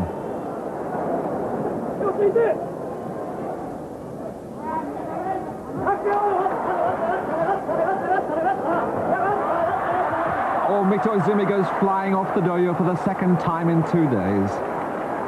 The kid wins, making it quite clear that he's not just a cheeky upstart, but a fighter with a huge heart, considerable skill, and all the Green Giant's former flamboyance.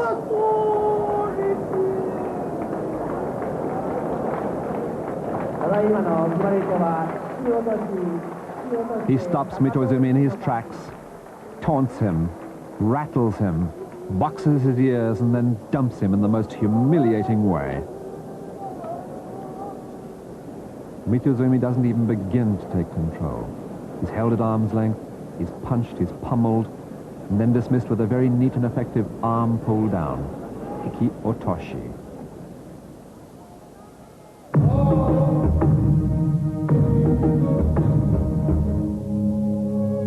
The tournament in Nagoya this July was an important one. If Asahi Fuji or Kanishiki could take the cup, either one could win promotion to Yokozuna. 場所中に勝ったらなるよとかそういうあれじゃないですか。場所終わってから。I try not to lose my confidence. Try to keep on working for. I still want to strive for what I've been striving for all this time. And it's that one goal that I want to make so badly. But for Asahi Fuji in particular, time was running out. まあ今年中にもう今年過ぎたらね、来年に入ったら今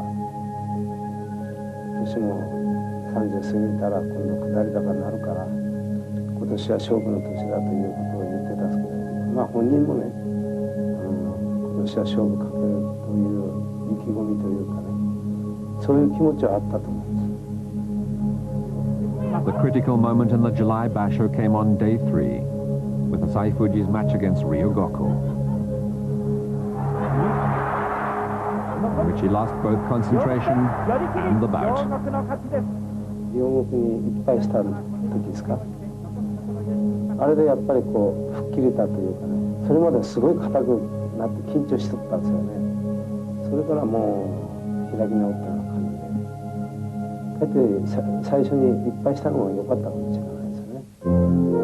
Asahi Fuji sailed through the next 5 days, but on day 9 came up against Akinoshima, a personal jinx, who had beaten him 6 times in their 11 encounters. そうですね、秋ノ島に勝ってからですよね、流れがこうガラッと変わってきた。合い口悪かったですからね、秋ノ島。それで一気に攻めて勝ったあたりからやっぱり勝負強さというか力強さを感じたんですよね。 The next major hurdle was on day 13, when the two rival Ozeki, Asahi Fuji and Konishiki, met head-on in their race for promotion to Yokozuna. I felt the race, but I felt it slip away at the same time too. 関係ないってことないですけど、もうお互いに負けたくないっていう気持ちでやっていったんじゃないですか。 The battle began fiercely, with both men coming out well. Asahi Fuji was the first to get to the belt, and he put Konishiki down with a powerful thumb. Some of my confidence slipped away because of that. It's just a matter of not giving up, you know, just hanging in there. And some people give up, you know, after first, second, third try, and they hang it up, you know. I'm at the age where I can keep on trying and trying. But it wasn't just a two-horse race. The boss was waiting in the wings. Shionofuji's match on day 14 was against Konishiki. If he won this, he could still force a playoff against Asahi Fuji on day 15.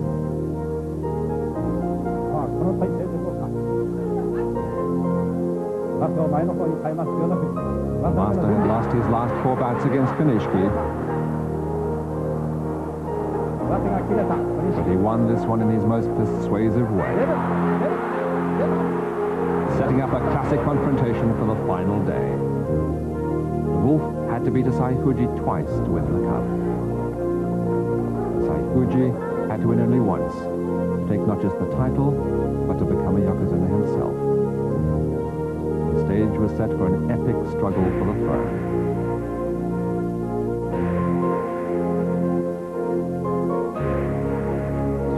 そういうの考えてたら相撲もう取れなくなっちゃうから、まあ、負けたら決定戦だからかえって本割は思い切っていける。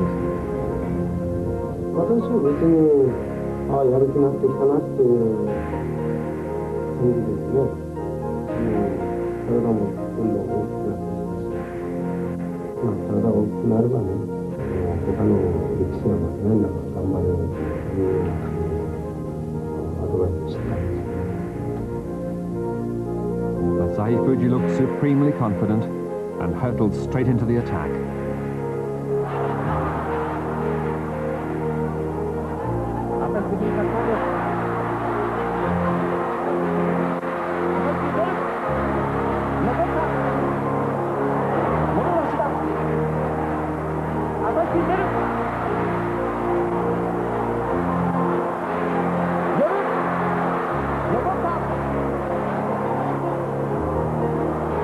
Ended on the brink, and it could have gone either way until Asahi Fuji ended it with his left hand on Shionofuji's neck. やったっていうか、周りで応援してくれた人に恩返すことができたっていうか。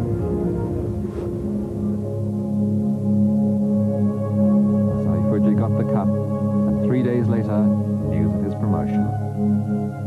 横綱になった時は私もすごい感激したし、横綱もやっぱり相当嬉しかったんじゃないですか。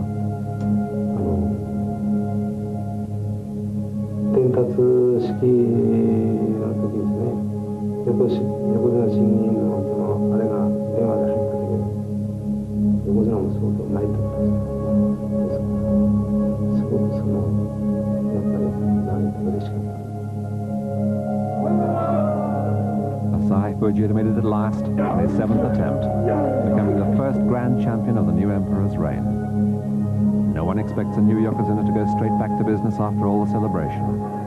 But Asahi Fuji is here on day 12 without a loss. Today he faces Sakahoko, who he's beaten 28 times in their 32 past encounters. The man we used to call the Sea Slug, because of his sleepy pliability, has now become so formidable a grand champion that we've decided to honor him instead with the more fitting nickname of the Sea Lion, a master of his medium. 稽古場は前に押すのが基本です。前に押していくと手をやるだけですね。あとはもう本場所はその流れでね、いろいろ変わっていくんです。 At 30 years old, they're not predicting a long reign for the new Yokozuna, but he may well confound his critics. Sakahoko, on the other hand, is in trouble. He looked like being a perennial sekiwaki, perched comfortably on the 3rd rung of the sumo ladder until he injured his shoulder last year and he slipped down to the middle ranks. He shows occasional flashes of his old wily ways, winning against the low rankers, but he's a shadow of the clever fighter we once so much admired. なんとなく怖いですね。結局こっちの腕が無理いかないからですね。無理できないからどうしても消極的な気持ちになっちゃってですね。And that's a very sad admission from one of the battling brothers of Izutsu stable, from a man who could once outthink and outplay even the Yokozunas. The faces tell the whole story. Asahi Fuji is not going into this bout with too many worries. Sakahoko is.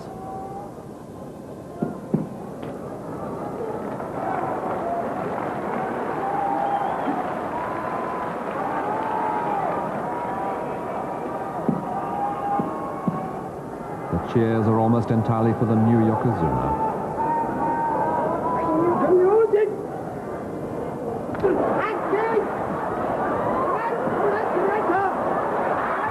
And Asahi Fuji makes it 12 in a row.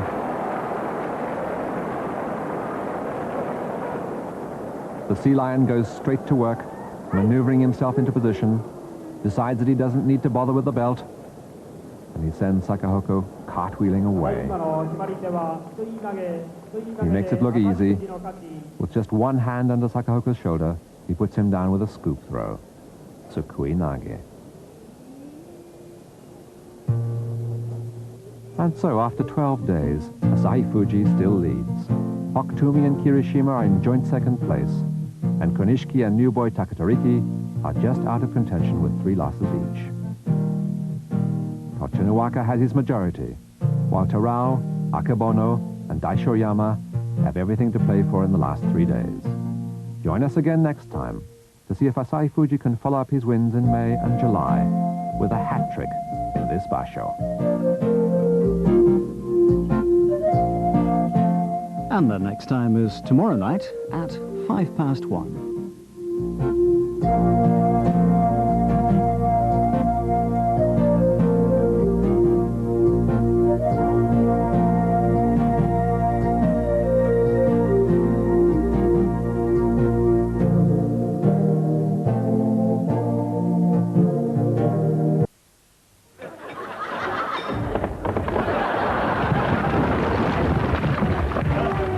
Marvellous.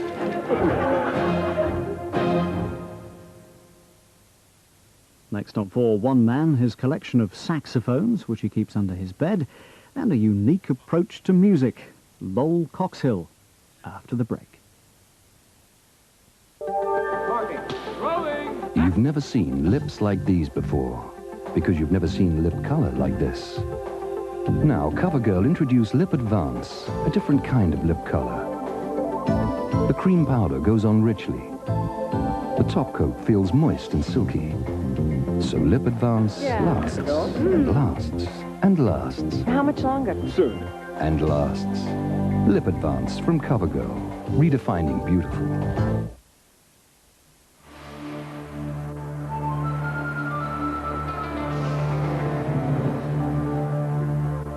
No other airline flies direct to Hong Kong from as many UK cities as Cathay Pacific.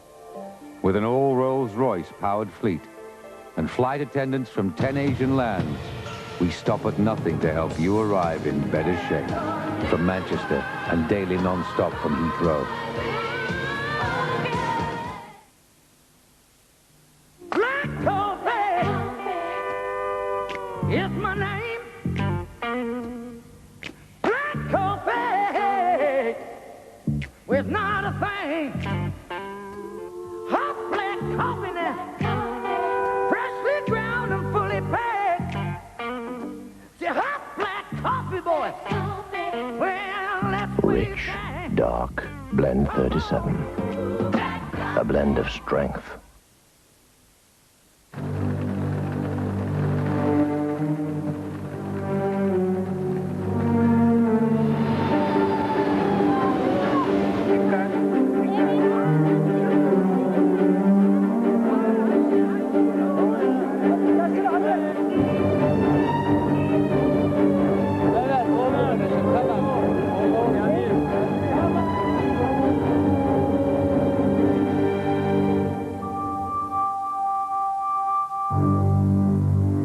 Yes, we can help, but we must operate today. Go to Barclays. It's going to cost £1,500, but they want it in dollars. Tell them it's urgent.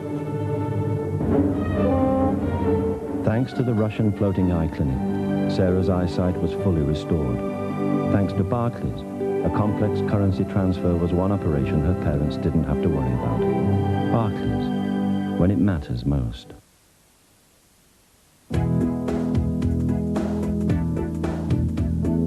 How do you remember life's necessities? How'd you know the things they all prefer? What tells you what to do to make them warm to you? What makes the meal you cook them cause a stir? Cross and Blackwell. Try turkey casserole, a great new recipe. Cross and Blackwell. Today's great tastes.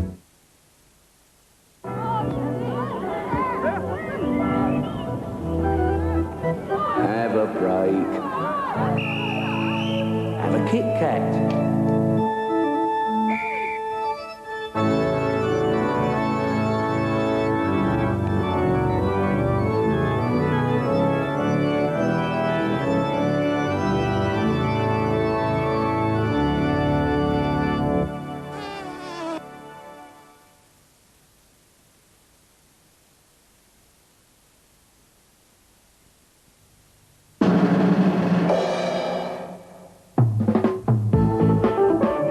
Charm, effervescent humour and searing insight. It's all available from October 21st, when I'll be back every Monday, Wednesday and Friday. And for the first 3 weeks, I'll be coming live from New York with guests as interesting and exciting as these.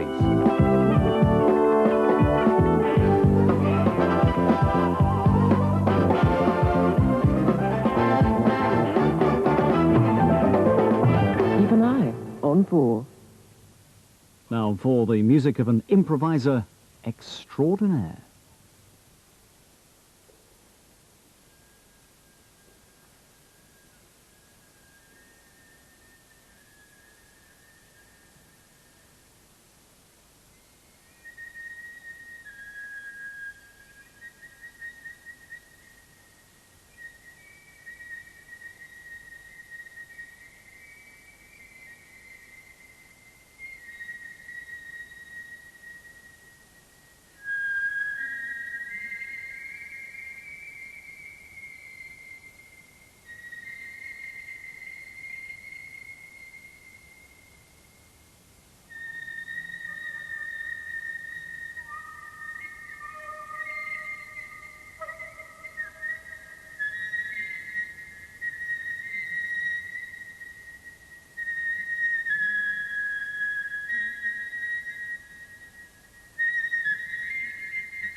that I'm making up a kind of museum come shrine to myself, I suppose, which will have, I'm having a natural history museum come art gallery, come collection of things I like. So I'm collecting all kinds of postcards, some good and some bad.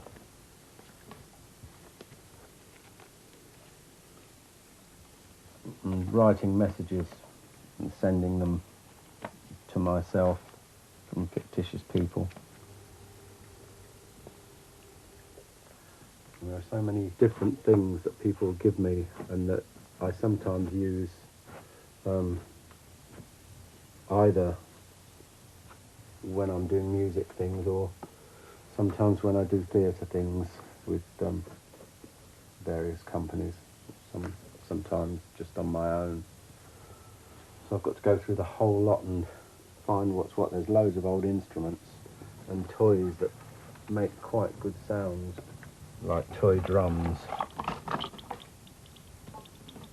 which I'll also use in recording and performances, not necessarily visually, but for the different sounds they make. And this thing that comes from Bologna, it's a traditional instrument that people buy for their kids during the town fete every year, but someone's been playing with it and busted it. So I usually have to stick it back together again when they've gone.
And when I was in Italy, I found a restaurant that had those little sugar bags which have pictures on them, but these were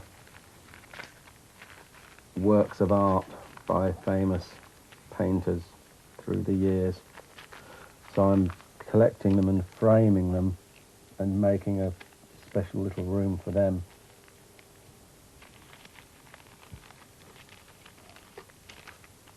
I'm hoping that the effect will be that the person who created the museum is totally serious, but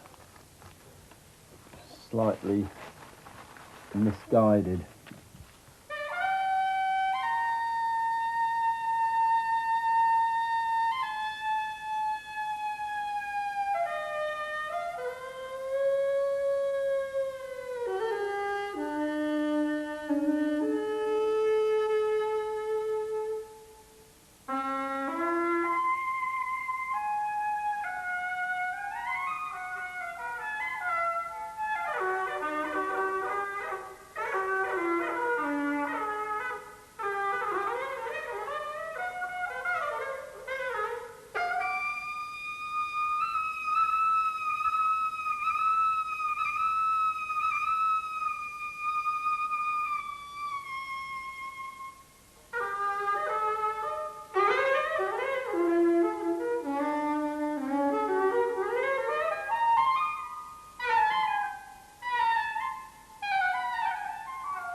saxophone player that looks vaguely like me, that taps his foot and moves his saxophone up and down.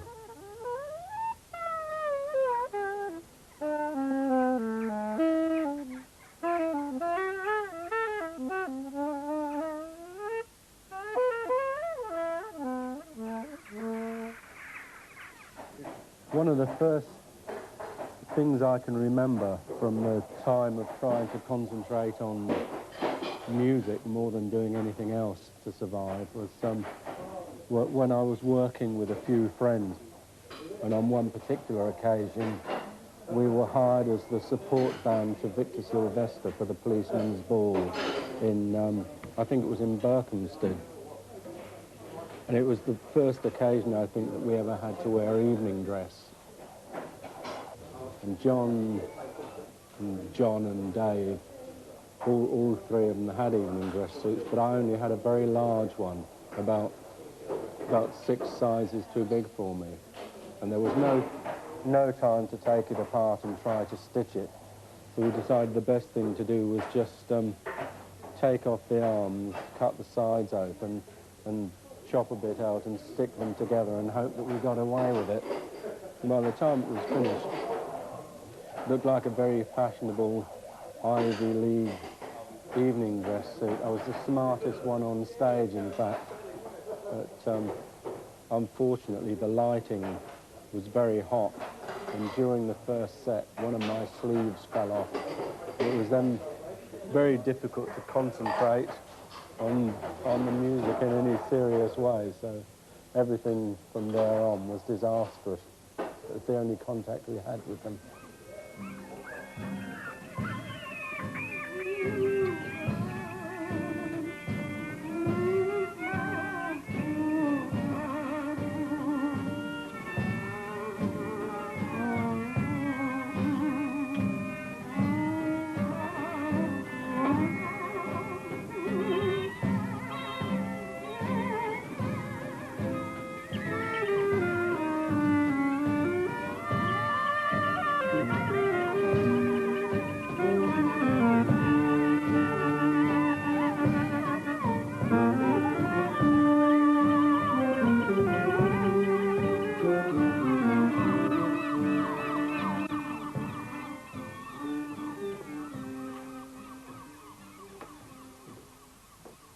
So, under my bed, I've managed to buy or exchange or scrounge a number of instruments through the years, which I hope eventually to be able to repair and make full use of. At the moment, most of them aren't working very well. This is a thing I got in Berlin. I gave far too much for it. I gave £60 for it when it's virtually just a bit of old scrap at the moment, but it can be repaired. It'll take a lot of trouble, but it can be done and either brought back to its original condition or turned into something else. It's called, I believe, a Boccini horn. I think that you still see them occasionally in East Germany. People have them at football matches and things like that. There's another instrument that goes with it, but I don't know what it's called. This one. I'll have to get in.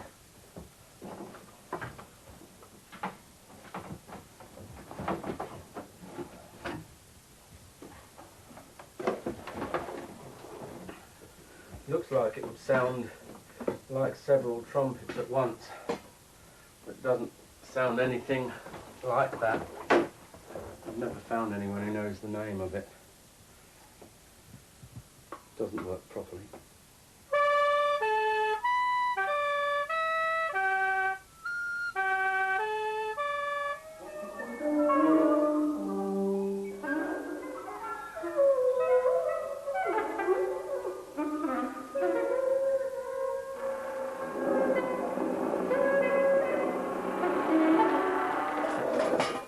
Bagpipes, which I hope to learn to play well, although I can hardly play at all at the moment. But I've found someone who's prepared to help me with them and he's going to lubricate the bag so that it operates more efficiently. It's a very cheap set, the Pakistani pipes. Oh, these were good when they worked properly. The Gibson Maestro. A lot of people used them for a few years, but suddenly they stopped making them.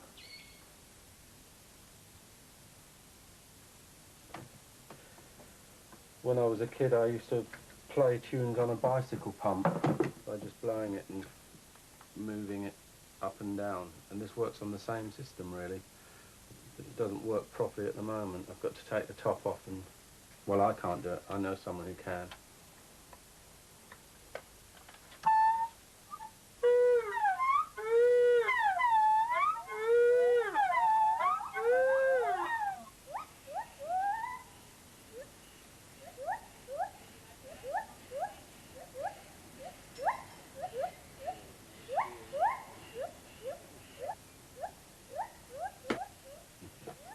I want to do some recording using all of these old obsolete things as well, using only things which aren't made anymore.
So even in their broken state, they can be used up to a point, but I want to get them all working properly.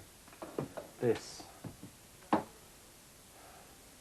is in the worst condition of all. It's very old, and someone's glued the bottom slides in.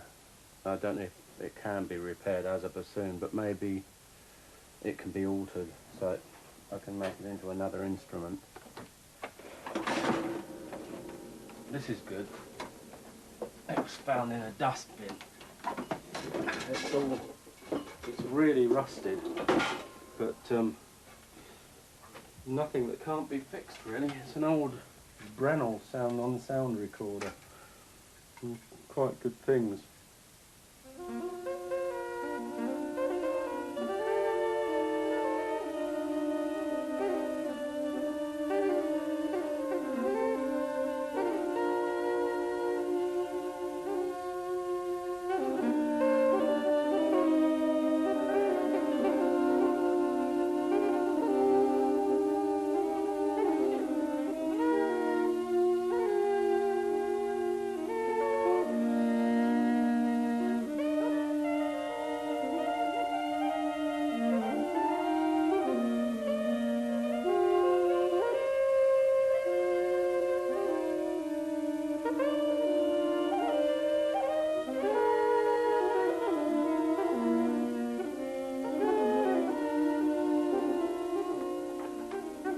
I like this too. This is really old.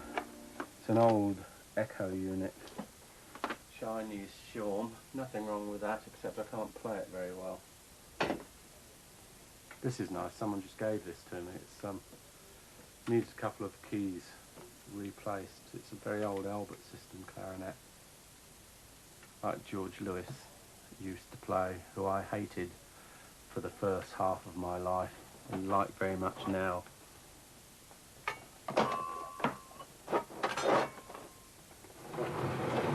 Slowly learning to play all of them. It just takes a while because I'm so busy with so many things, but they won't get wasted. This is good. I bought it a long while ago sold it when I was broke and managed to buy it back for the same amount of money from the same person 2 years later who hadn't even bothered to take it out of the case. These things will all be used, so it's not just some crank's collection of old instruments that people would like to see but aren't allowed to see because they're under his bed. I intend to make use of them, or let people see them anyway. There's a lot of work to be done.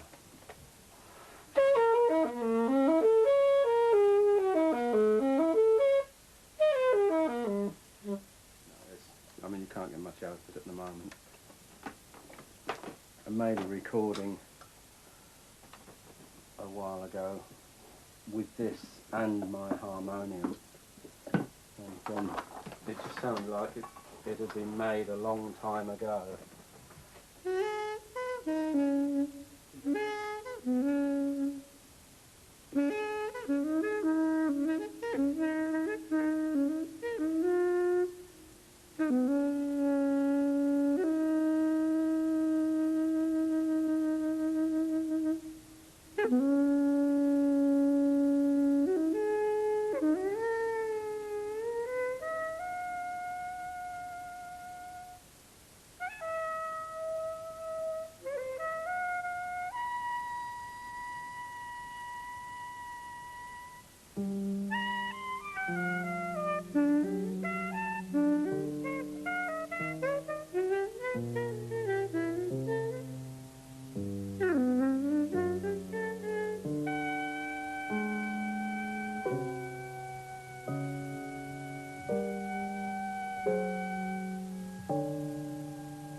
That's about all that's worth showing anybody at the moment, I think. All I've got to do now is put the bloody lot back again.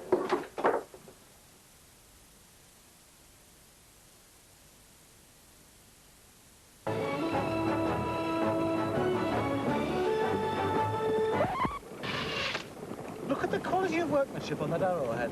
Arrowhead?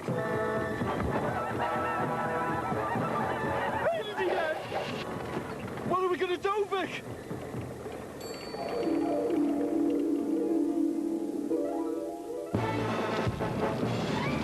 I wouldn't let it land. I wouldn't, would they?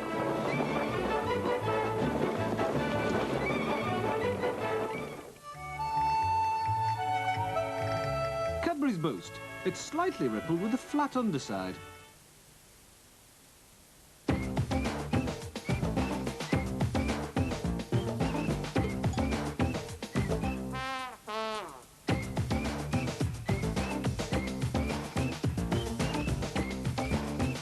Golden Wonder pots. Pots of warmth, pots of choice and pots of taste.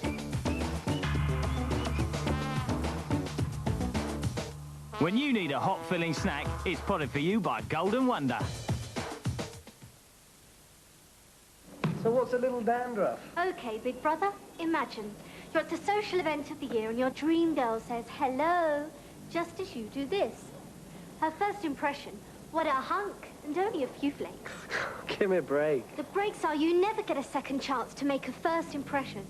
So? The ordinary shampoos won't fix your problem. Try this. Head and Shoulders. You don't have dandruff. Ta-da! Head and Shoulders, because you never get a second chance to make a first impression.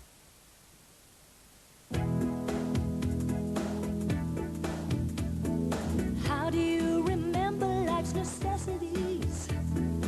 How'd you know the things they all prefer?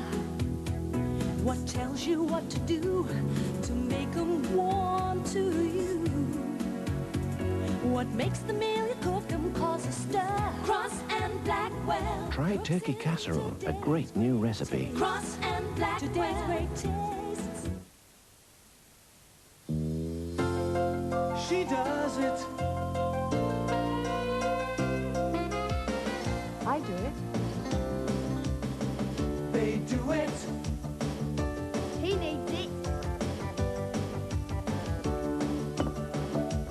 We certainly do it. He does it. Together we've done it. Now everyone can afford to do their bit with Dixel 100% recycled family value. Tissues that don't cost the earth. New St. Ivel Gold Unsalted. Now tastes better than ever.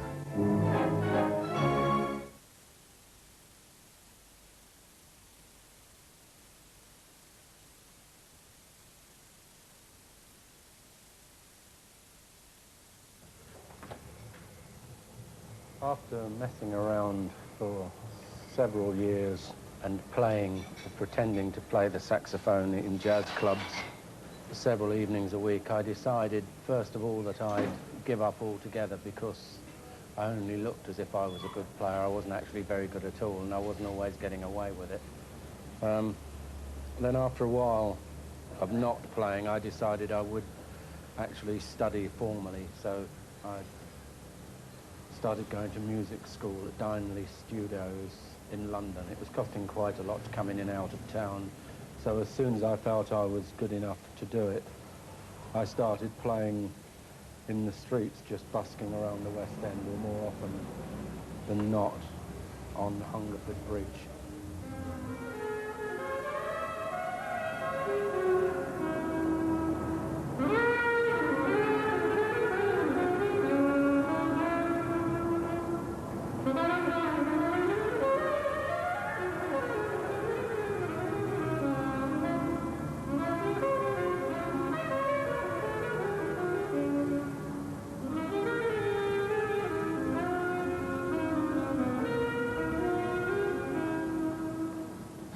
But as I improved as a soloist, I found that the better I became, the more people either thought that I couldn't play at all, or that I was a good player, therefore I must be making a lot of money, and I was cheating them by not being on a bandstand instead. And I was having people pick fights with me and smash my instruments and things like that, so I gave it up completely quite a while ago. But I still like the situation of playing in a place where I'm not expected. So I found eventually that instead of busking for whatever I could get, people were hiring me to go and stand on a hill. And I was working for various performance companies like the Welfare State and John Bull, and doing virtually what I was doing before, which was getting me into so much trouble, but with the freedom that comes from not having to worry about it.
Quiet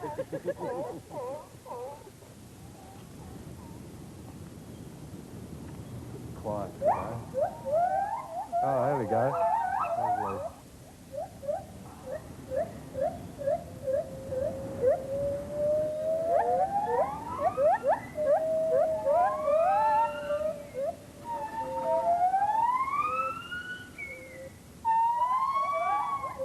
On that tape I put on that record here of the Holder, one of them gets really angry with me and throws an iron bar. Really?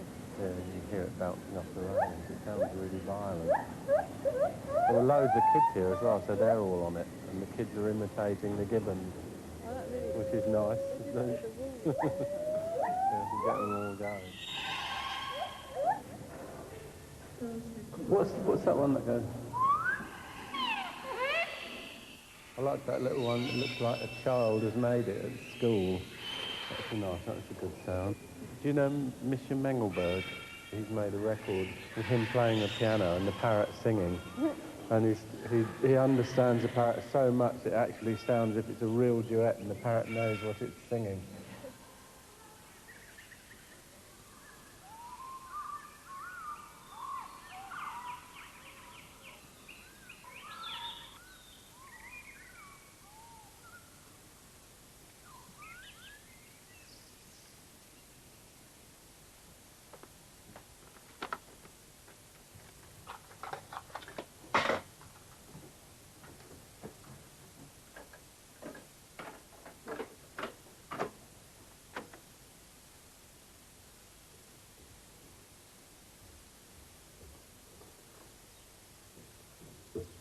Working on a tape of sounds which I've been recording for the dawn choruses here at Digswell. Another thing I want to add is a very brief, fairly simple acoustic saxophone piece, which will probably be this. It's based on a few folk things that I've heard from around Europe, but is mostly original anyway. I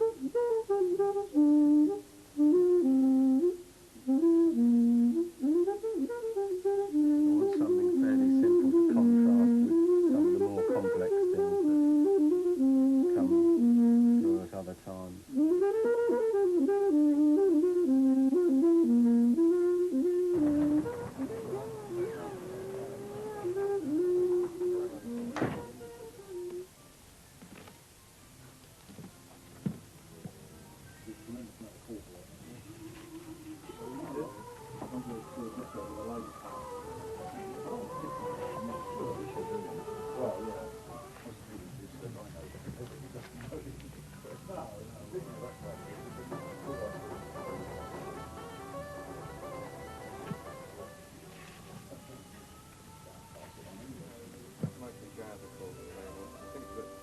No, we just had some new right on things. Oh, really? That's good.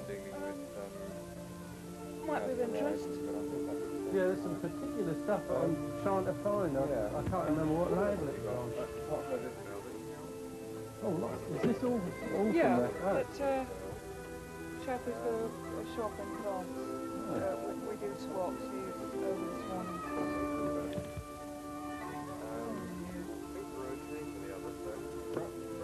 Those are sort of live performances at weddings and the like. Oh, yeah. This was a marching, street thing that I heard, but it was really good. It's the best one I haven't. Oh, this might be all right. There were pipes and bombards and drums on this one, but it is the best one I've heard.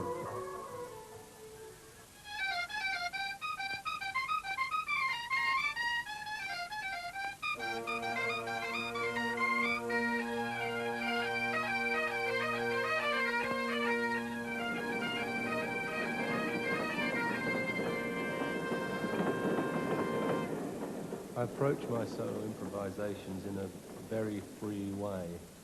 Because I'm interested in many different sounds, I don't restrict myself to working along one particular line of approach. Like I would include elements of various different European folk techniques, maybe the sounds of animals, maybe the sounds of machinery. My solos are quite bitty in that they are moving very quickly. I relate it in a way to walking down a street and hearing many different sounds just tumbling into each other. I listen a lot to the sounds around me, and they filter into my own work.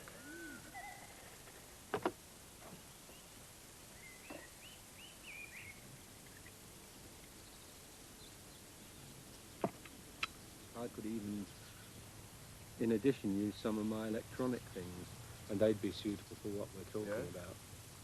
You've got the electronic. Not very much, and only a few things. Most of them don't work.